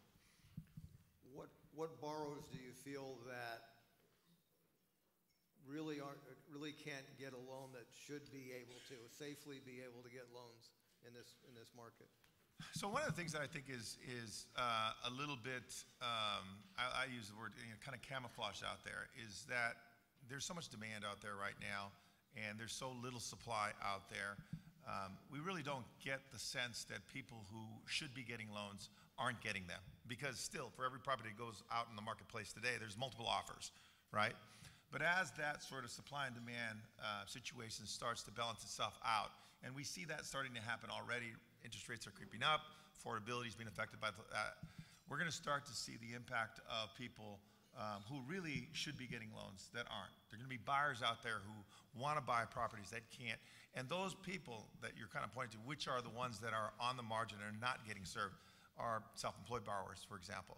So lenders have become so sort of, again, gone back 50 years in terms of the way they qualify risk and calculate income. And for the reasons that I already said, they're afraid to make mistakes because the penalty for that is so great. They're going to want to do loans for W-2 wage earners, things that are just safely in the box, people who make money through self-employed mechanisms, who have second jobs, who do drive Uber part-time or whatnot, which is a big part of our economy today. They're not being served in the mortgage lending capacity to the degree that they should be. And again, as the market starts to normalize a little bit more, we're going to start to see that. So I think Fannie and Freddie are starting to recognize that that's an issue that needs to be addressed, and they're starting to pilot programs to, I think, quantify income a little bit differently. But it is a gap right now that I think is a challenge. Okay.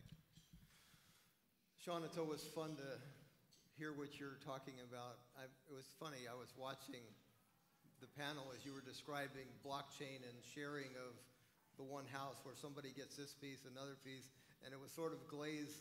I was so happy to see it. There was the same glaze that goes over my eyes. I was happy someone else was having that same issue. So you introduced me to this thing called Hyperloop. Yeah. So I went online, I looked at it, and I mean, it's amazing that this is in process, and actually some of it's under construction as far as an attempted trial run in China from an American company. But what is it? What is Hyperloop? Yeah, so this is, Elon Musk, I think, gets a lot of the credit here for this. But the idea is you take a tube, you remove the air from it, because air has a lot of friction, right? You move your hand, you feel the friction of the air. You remove the air from the tube, and then you put a car, you magnetically levitate it, which isn't hard to do, and then you can push this thing, and it's going to go really fast. So, the theoretical speeds they're talking about is maybe 700 miles an hour. So I came down from Tahoe this morning, and if there was Hyperloop from Tahoe to the Nixon Library, I would have been here in 35 minutes. So I mean, it obsoletes for the places where there are these tubes. It obsoletes air travel even. For that distance. Yeah. So this has really interesting implications for real estate that occurred to me when I was driving. We were going down, taking some dirt bikes and stuff and going down to Sedona. and we drove from Reno to Vegas. And as I'm driving, right, you have a town with a gas station, let's say Fallon, and then you drive an hour, and then there's a town but no gas station. It used to have a gas station. You see it there. The pumps are there, but like it's dead. And then you drive another hour, and now there's a town with a gas station. But it's every other town as you're making this, 7-hour drive, and half of them are dead. And, I really started thinking about that on this drive, and I said, well, geez, that has to do with the increase in range and the fuel economy of cars. You don't need every one of those towns anymore. These towns still have 150 or 200 people, but they have to travel an hour to get gas, right? And so I started thinking about that in terms of Hyperloop, right? So you've got all these suburbs kind of like, right, say out of San Francisco or down here, right? But now you could have a suburb 350 miles away that's a 20-minute tube ride. What happens to everything in between? Well, these new green fields, like the Las Vegas build it and they will come, like suddenly becomes really interesting, to go like land bank property in the Sierra foothills, with the idea that you're going to get a tube there someday. I find it fascinating, and I think it's one where there'll be big winners and big losers. Well, I was just, playing with it. Let's say it exists at some point from Riverside to San Francisco. So you could make a San Francisco wage and have a Riverside housing cost. Right. You could get to work in less than an hour, and you're not driving. You're getting there like that. So again, unintended consequences. So would you really have a $2 million median price house in San Francisco? Probably not.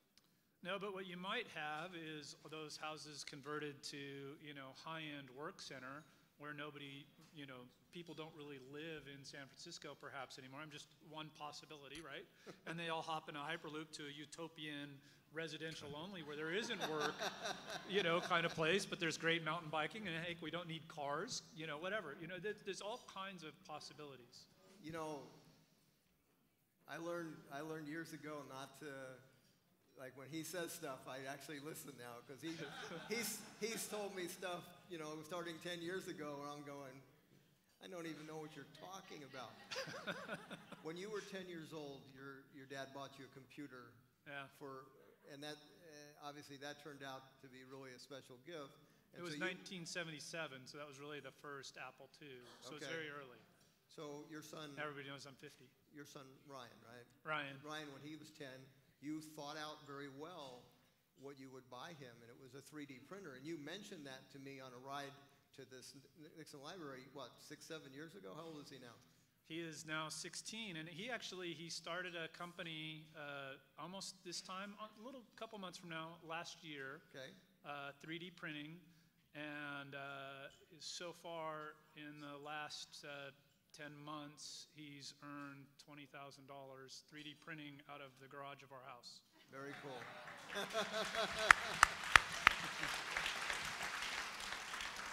So I think it worked. I didn't think it was going to work for a while, right? He's playing, and he's like printing like Pokemon, or he's not into Pokemon, but he's like printing little stupid stuff, and I'm like, well, it was an idea. And then this year it finally kicked in. Here's my question. Let's say he turns 10 next month. Would the gift be different, knowing what you know now? Yeah, so it's really tough. One of the things I think back about, when I was 10 and really the gift of a computer at that point and how simple they were. Like I really understood the computer top to bottom, like how a dot went on the screen. I understood that, right? You really can't easily understand how a dot is on the screen with a modern computer now, right? It's just the level of technology has grown so much, right? Where do you do that? I still think we're going to see a lot more automation, robotics. I think anything in those areas is going to be important. Okay. And, so you'd buy him a robot? Yeah, it's actually an interesting thing, because I have, I've got a bone that I pick with all the STEM programs at schools, right? We're going to do a robotics program. Like, how many people have their kids in robotics club? And it's really the stupidest thing ever, because it's like, It's the last step, right? First, you need to learn something about mechanical engineering and materials and software and circuit design and then artificial intelligence. Like, the last thing you do is you build the robot. There's all these other pieces, and there isn't a STEM program that I found in the country that really walks you through all the building blocks that get you not to assembling some robot out of a kit, but to really actually understand how the whole thing works. We don't teach that, and that's a problem. Okay. Bruce, I bought my son a basketball on his 10th birthday.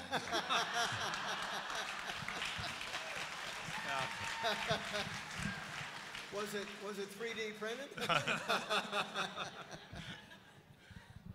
Was it made in the USA?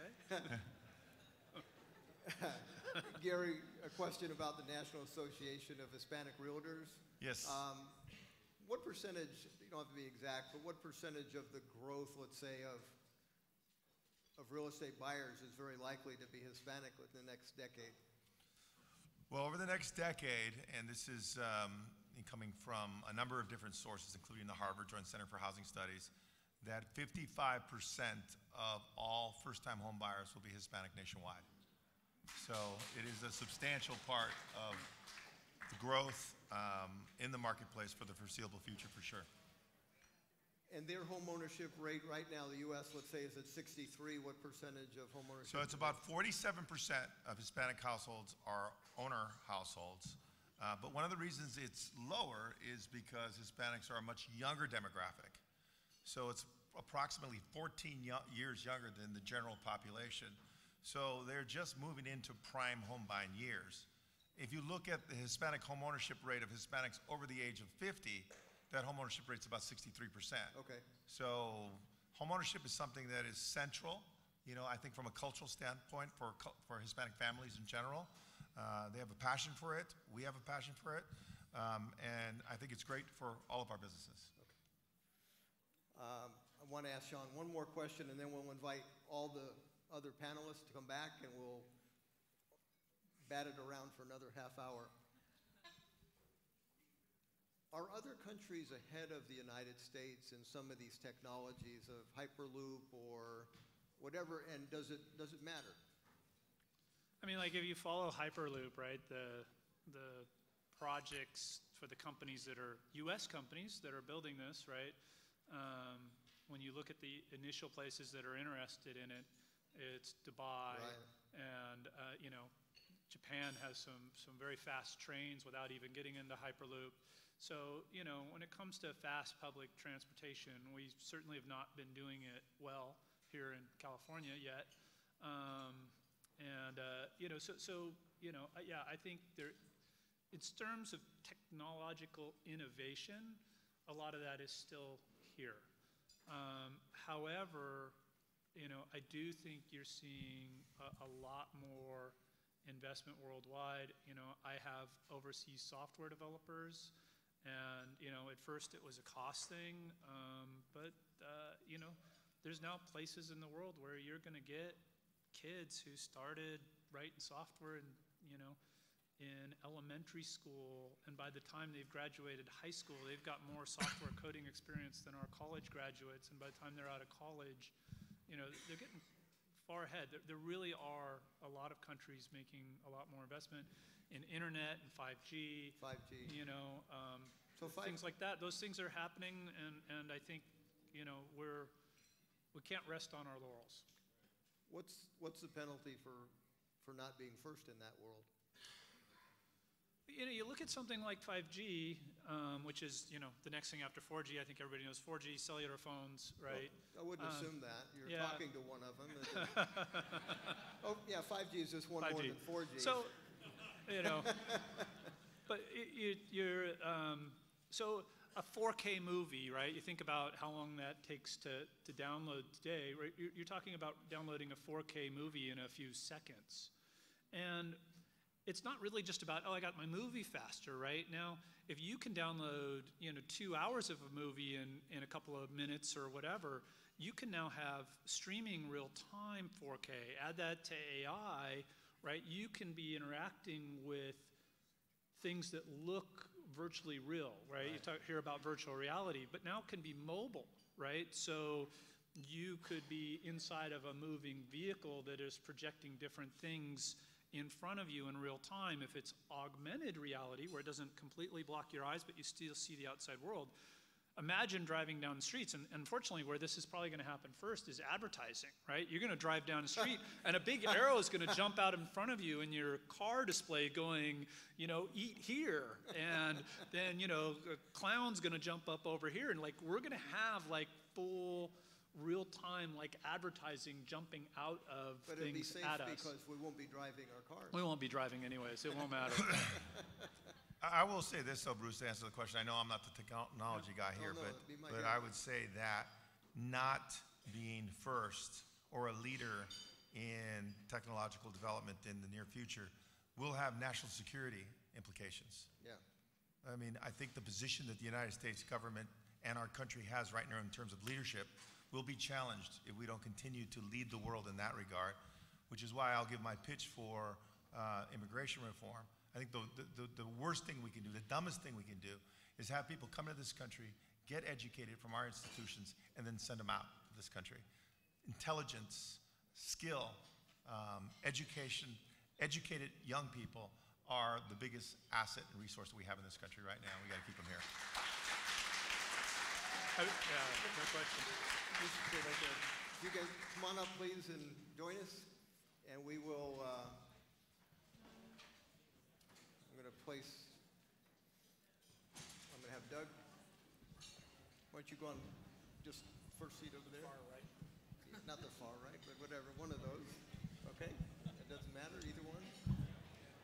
Sorry, I took matters in my own Wherever you hands. want to sit. Resourceful. Okay, you guys will be over there. Okay. Oh, really? Okay. Make sure you eat the mics first. Oh. This is not kicking the table over. 27 minutes, and I have 3 hours of stuff. So I'm gonna try to cover what I've heard concerns of. You know, when I speak, obviously one of them, sales of homes. So all the flippers have talked to me about sales slowing, and I've even had meetings at the office. So let's talk about the sales. Sales are down. So what is our opinion of why that is? Anybody? Affordability, costs, interest rates, affordability in general. Okay. Historically, I mean, you know, I'm not trying to be argumentative, but No. our affordability where it is in California right now, let's say 26, our volume of sales usually is exploding until we get to 17. It's higher at 26 than it is at 30, higher at 20 than it is at 26, because there's been momentum and all that. So, you know, 26, unless, and we've talked about this to you guys, maybe because of lending restrictions, 26 is the new 17. Remember, maybe we're really butting up against that ceiling earlier than we ever have because people can't really qualify, okay? We survey 1,000 households a month, and the survey is targeted toward the next 12 months, and we produce something called the Home Purchase Sentiment Index. That has flattened off, and in fact tipped down just a little bit.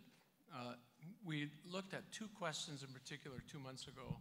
One, is it a good time to buy a house? Of those who said it's not a good time to buy a house, for the first time that we've done this survey since 2010, the number one reason was house price. On the question of, is it a good time to sell a house? For those who said it's a good time to sell a house, the number one reason was house price. Okay. So in last month's press release, we said we believe that means a plateau in home sales.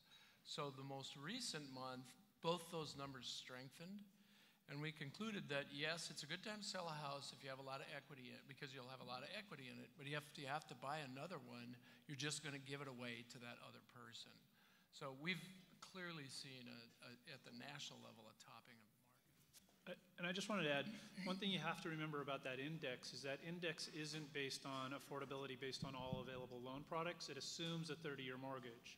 So when it hit a 17, right, we had pay option arms. So I would actually say that at the 17, we had much higher affordability in terms of what somebody, average person walking off the street, could buy and afford than we have today.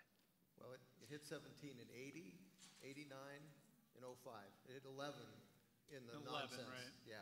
So that's kind of why I buy into 17 being a somewhat legitimate number instead of 11. I wouldn't think we're going to go there either. Priority of owning a home. You know, John, you've covered, you know, you've broken down the generations in a different way.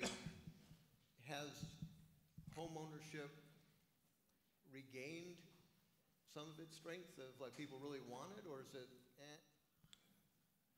All the surveys I've read is that the desire to own a home has never waned really this whole time. The economy hit the people born. We broke the generations down by the decade you were born, so that's how I'll talk about it. But the people who were born in the 1970s got absolutely crushed during the last downturn, and that's where most of the home ownership fell. They had the highest home ownership rate ever at their 10-year high school reunion, and by their 20-year high school reunion, they were 11% behind. So they're making a comeback, but there's some distaste there, and that's that move-up buyer. I think what you're asking the question on existing home sales, though, is what's different this time is that we're requiring documentation, so the stupidity that happened at the end of the other cycles can't happen, and interest rates are higher, so people are not wanting to give up their fixed-rate mortgage, their great fixed-rate mortgage, to go get a higher fixed-rate mortgage. And I think those two things, as well as the price issue, are contributing to slower sales. And that's not Armageddon or a downturn. Those are just three differences. Bruce, I would add in there too, I had mentioned earlier we just released our latest consumer report at Zillow, is that 42% of the buyers right now are millennials, and half of all buyers are first-time buyers right now, which is a big factor in this, right? They don't understand necessarily how it works. The affordability is a factor. There's so many pieces of the puzzle there, and so when you have these younger buyers coming up, and we have such a large generation. You broke it down by decade, which is great. Millennials obviously a lot bigger, from 24 to 38 years old is a big population. But when they're first-time home buyers, that's going to naturally change the game and how it works. Do we think there's some tailwinds for housing? What's your opinion of that? What would be some of the tailwinds that housing could experience? Lack of supply. The demographics are strong. They're not strong enough for a hockey stick, but they're strong enough that we're going to need more homes being built for the number of people that are out there, and that's the long-term story. If you'll give me the platform for a second, can I talk a little bit about mortgages? Because Doug and I have spent a lot. So while I agree with everything that Gary said, I want to make sure that I have a difference in what I think the conclusion was. And Doug and I have talked about this a lot, and he's going to be speaking on it at our upcoming event. The documentation is extremely tight, but 24% of all mortgages today are FHA mortgages, which are at or near an all-time high. So while the banks aren't making them, Loan Depot is. So the FHA programs are definitely there. Dodd-Frank said you should not make a loan above 42% of all their debt should not be above 42% of their income. But we're going to exempt Fannie, Freddie, and FHA because it's 2010 and we're in a housing crisis. We're 2018 and they're still exempt, and I think 44% of all mortgages are above that number now. So we're very high debt-to-income ratios, and we have the highest LTV mortgages ever. So while the documentation is tight and the banks aren't doing some of this, I do believe that the mortgage industry, which, by the way, 71% of it is controlled by presidential appointees now. When you look at FHA and FHFA overseeing Fannie and Freddie, it's not that hard to get a mortgage if you've got the documentation. If you're self-employed, maybe you don't have the documentation, but it's really not that hard. And there is pressure to ease underwriting criteria, but if you think of the fact that demand, to your point about the millennials, demand is growing faster than supply. In that environment, if you ease credit conditions, it's pro-cyclical to price. And if, as we talked earlier, you're approaching a recession, the very people for whom you eased credit to get them on the wagon are likely to be the first people off the wagon. So you want to be really careful about whether you're not creating conditions where you're putting people who into a very highly leveraged asset at a time when there's going to be a change in asset valuations. Yep, Sean, you and I have talked about this to where, we could have said in 2009, okay, forget it. Anybody who's breathing can get a loan, because now their house would have gone up by 2 or 3 times. Yeah. Right. We'd have solved a lot of affordability issues and everything. So we let loose of the reins late in the cycle, but we don't do it when it's most appropriate and most affordable. Not only that, but in debating whether to attempt to halt the price declines that were underway, and that we introduced policy to prevent that, which means that prices never actually reset according to market fundamentals. So if you look at the relationship between incomes and prices, price never got back to its long-term relationship with fundamentals of income.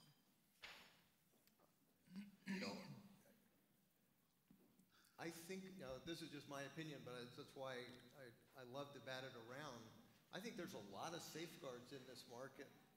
So the fact that we have a certain percentage of FHA loans right now, what about all the loans that are in place? So, for you to have a price decline going forward, you would have to have, in my opinion, a glut of foreclosures emerge from this pile of loans that we have. I don't see how that happens. You've got the biggest bunch of trillions of dollars of equity, and we haven't refied our equity out this time. Probably not because we wouldn't have wanted to, but they didn't let us. So you have this huge pile of equity. Everyone has a fixed rate loan by and large, not a teaser rate, and there's no programs that could explode. You don't have a 2-year program that 2 years from now a lot of people have, and that's going to be a problem. We don't have that. We have a fixed rate loan that starts with a 3 or 4 predominantly, left the equity in place. The last 8 years, people have actually had to have down payments. They've had credit that they care about. They've had all the stuff that you qualify for. I mean, how do you end up with a gigantic pile of foreclosures out of that? And to me, that's the driver of price going down. I'd love to hear some disagreements with that. I really would. Well, it would be massive job loss, because most people are living paycheck to paycheck, and if a lot of people lose their jobs, you'll have a lot of defaults. So but it's not anything else. It's just people need a job. Okay, but what's a lot of defaults? Because this is the ratio. Let's take a look at a price, a median price. I'm just batting around with you. Yeah. You know what that's. Okay, so in the 80s, that would be called high unemployment. In the beginning of the 80s, we had 9.5%, 10% unemployment. We had 1,000% increase in foreclosures and no change to the median price. Go to the 1990s, and by the way, that was about 1 in 4 sales, if you will, trustee sales to sales. Go to the 90s, you have a ratio that got to about 40%, so 4 of 10 comps are theoretically an REO. And the latest one, 2008, it was 80%, trustee sales to sales. So I look at that and say, the 80s we didn't have price damage, 90s we had gradual price damage, and we had a catastrophe. So how do I determine what the next downturn, slowdown, crash is going to look like? I try to look at the ratio of trustee sales to sales, and that's where I'm coming from, is I don't, even though you're right, you're going to have all those charts go negative, you're going to have unemployment, you're going to have a rise in foreclosures, but if it only gets to 25% of the market, 1 in 4 comp is an REO, then the appraiser, when he goes out there, can go, that's not the market. The market is the other 3. If it's 4 of 5, they can't do that. It is the market. I would only say this, is that, real estate crashes on a national level are extremely rare. Yes. But they happen in local markets more frequently. So I think the scenario that you described, while it might not be impact prices from a national standpoint, there's local economies that could be devastated if there's dramatic losses in jobs. And depending on where those markets are, you could see large price reductions in some of those markets. So I do think that's kind of the way it operated for decades before 2008. I think after 2008, we think again about the likelihood of another national housing crash. I think you're right, though, Bruce. The fundamentals are extremely different today than they were in the early 2000s, and a lot has to do with lending. And so, to go back to your point about, FHA loans are being made. They are being made by independent mortgage lenders.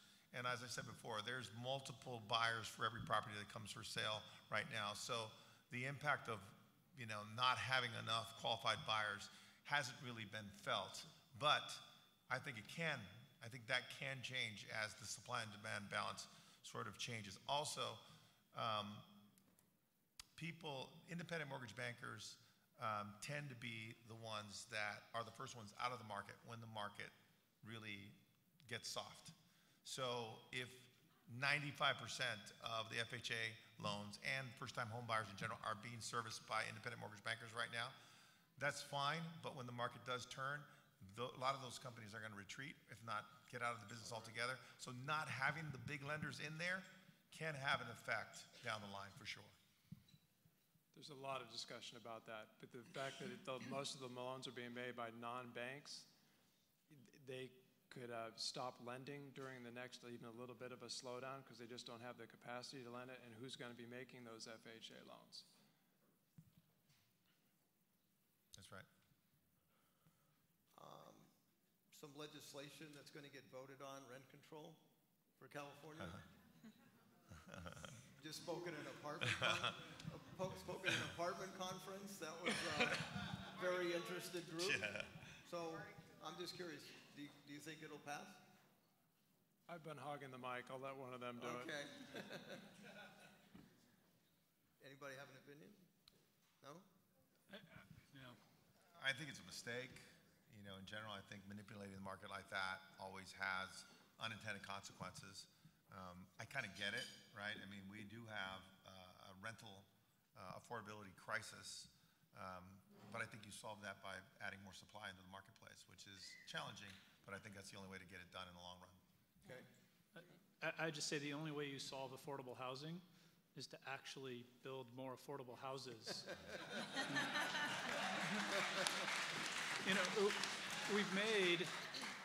We've made in my little hometown near San Luis Obispo, right? My dad hated this local builder because he just built these crappy homes with T111 siding and just terrible windows, and like everything about these homes was awful.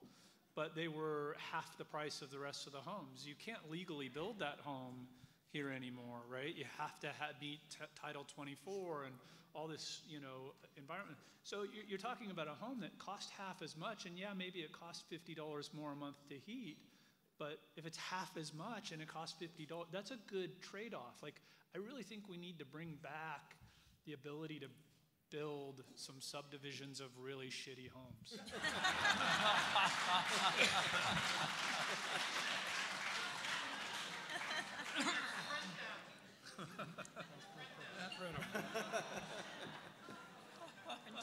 Okay, I've got a... Could be the quarter of the day. Yeah, no, NIMBYism, somebody said, not in my backyard. And just to be clear, right,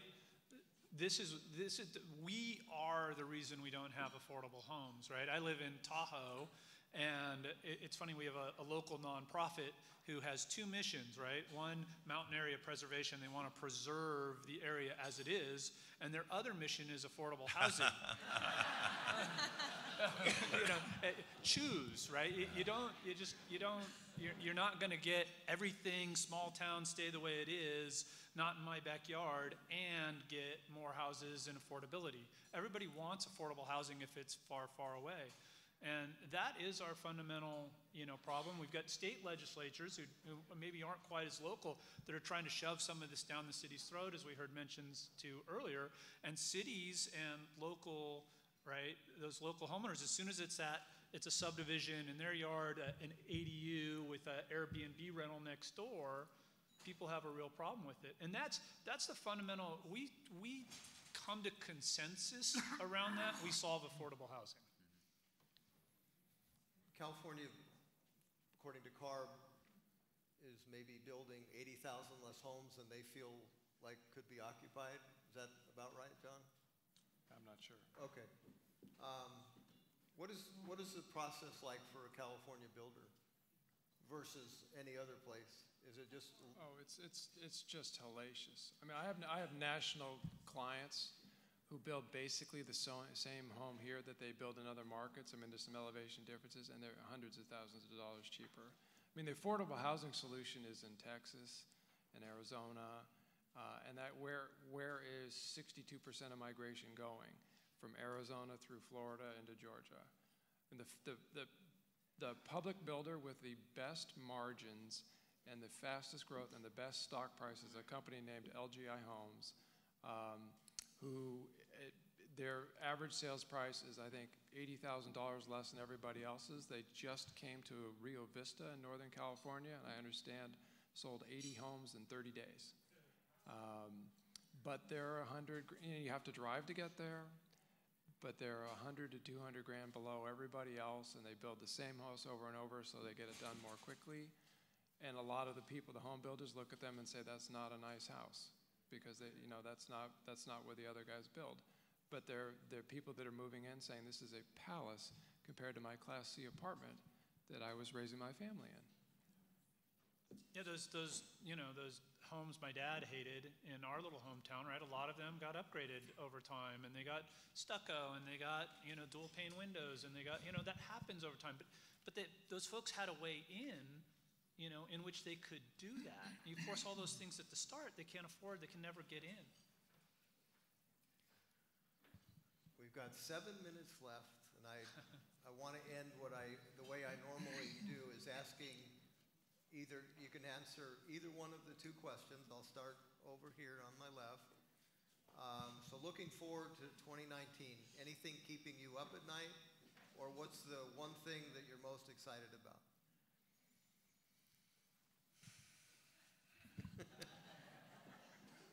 My son just started college, so that's keeping me up at night.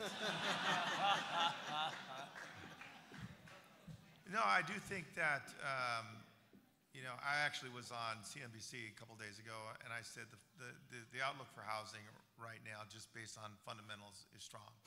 And I think investing in real estate right now is one of the best times ever.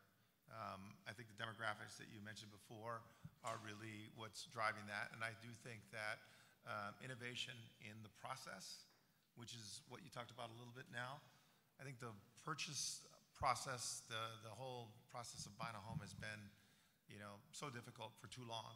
And I think the regulatory apparatus and just the unique nature of housing has suppressed innovation, I think, to a certain degree, but we're seeing that change. And so I think the process of buying a home is going to improve dramatically. If not in the next 12 months, certainly soon. And I think, again, because of demographics, demand's going to be there for a long time. Okay, thank you. Sean?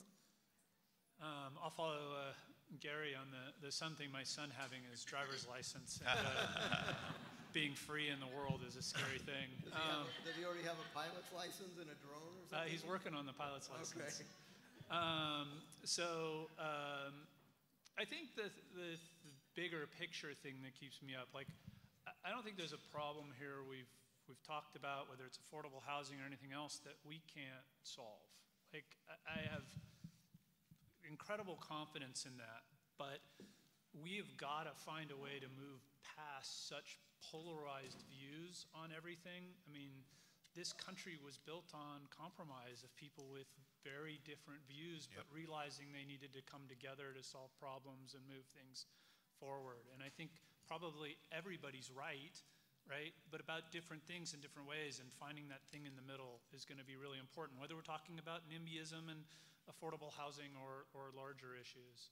And then what I'm personally most excited about kind of in the next year is I do think we're going to start to see because of the affordable housing crisis and other things, I think we're going to see loosening up and trials in places and building codes around some really innovative things on the building thing. And maybe we are getting close to that, you know, Sears modern home catalog of 1908, where we do see a big shift in how homes are built affordably, and with maybe much better quality, better environmental impact than the rest. I think we're at that cusp of that. There's a lot of really cool stuff going on. All right. Eddie? Keeping me up at night. I have a son that just started college as well, so that's a valid concern for me too. And the election cycles, I think, sometimes are a struggle when you look at the state of the current economy and where we are and what's going on. What I'm most excited about is being someone in my 30s who is running a very large corporation, or multiple corporations, is 10 years ago, I had to search all over the country to find the technology that I wanted to build. I had to find people that could build it. Today, young guys that are coming out of college, young guys and girls that are coming out of college, you know, people that can write code for a living, it's like the new blue-collar worker. You know what I mean? It's amazing. Yeah. The innovation that they bring, you sit these people down in a room, and what they come up with is solutions. I mean, it's just the bright minds that are coming into the workplace. As much as people look down on the millennials, I find them to be extremely intriguing, and now being the fulfillers of all the dreams that I have. And so that's pretty exciting. And I guess a two-part answer to that is along with that, I'm interested in watching our industry as a whole legitimize itself. You know, it's interesting to me that we get more invitations to come to Washington now more than ever. It's like, you know, the real estate investor is now the new unicorn to a degree. You know, there's so much happening around it and so much invitation. And so to me, I'm excited to watch this industry as a whole legitimize and grow, and for our opinions to matter. And I think that as we innovate and as we invest and as we move forward, I think that it's going to be a great year. In the large picture, I worry about the accumulated debt that we're leaving to our children and our grandchildren. And that, to me, is a representation of the loss of confidence in market functions and the benefits of markets for creating wealth and income because of that shift toward government for all those things. So, but on the optimistic side, I noted, I was sitting at the table, I was listening, but I also looked up on my phone when the Apple Watch was invented. And it was 1946 in Dick Tracy when they introduced, so that was 72 years ago. So I just see lots of optimism because of all the technologic change. It's going to affect processes, it's going to affect costs, it's going to affect structures. Might have to get the local building code people out of the way to solve some of these problems. But I just see lots of benefits coming from technologic innovation. Thank you. So I would be amiss if I didn't say what keeps me up at night is my 2 almost teenage daughters and how much Snapchat time that they have going on their phones. But I did learn that if you call it chat snap, it kind of really gets under their skin a little bit, and you can kind of poke back at them. So there's some advice for all of you out there. I'm going to try that. Actually, I've said it so much that they actually say chat snap now. I'm like, stop, you're confusing me. What I'm super excited about, obviously from our perspective, is just reimagining the entire real estate transaction and what can technology and data and AI and all of this cool stuff that's coming out, how's it just going to make the consumer's life easier? We have all these things like, you know, Amazon out there, and we expect things immediately, and we get deliveries like in a day, and God forbid it take 2 days to get something, because that would be horrible, right? So I envision and I'm excited about what that transaction will look like for when my kids grow up and they buy homes. It's going to look completely different than how we do it today. And I hope it's easier and seamless and a wonderful experience for them. Thank you. Well, it's funny. I also have a daughter starting college this year, but maybe this is a comment on men versus women. I'm excited for her. I'm not worried about her.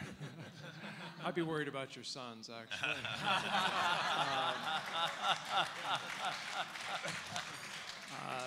You know, and I agree with everything everybody said. I think the most exciting thing for me is just how much this industry is changing and how fast it's changing, whether it's what's going on online with Zillow, with the consumer-driven, or what's going on with the construction. And we are going to get a new person overseeing 44% of all mortgages in a couple months, so things are going to change there. And that's what gets me fired up is what I don't know, and it's very exciting.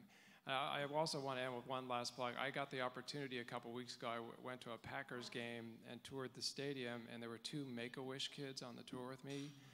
Absolutely emotional. What you are all doing tonight is huge, so thank you for that.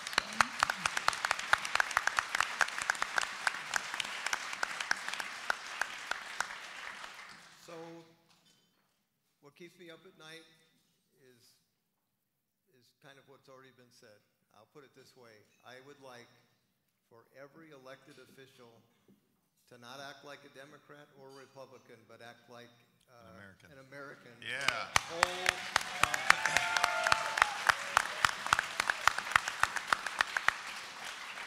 That's a pretty simple request, because that's what they're supposed to do.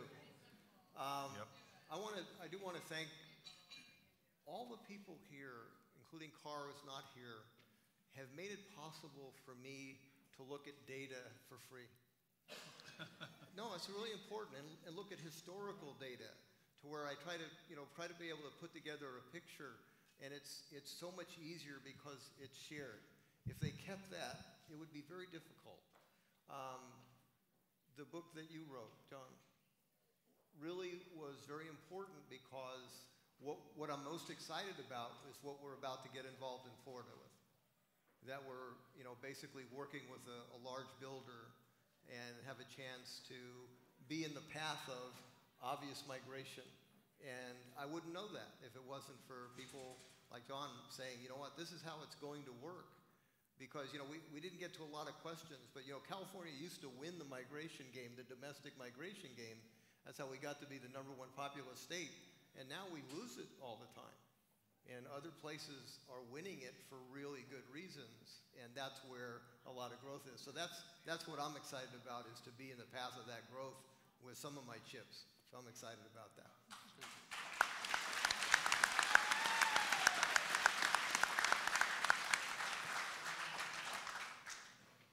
Where's Aaron?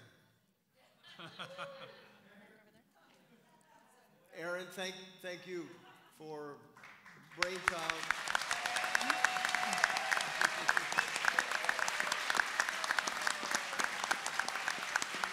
Yeah, I'll give him a standing O. Very cool. Thank you, guys.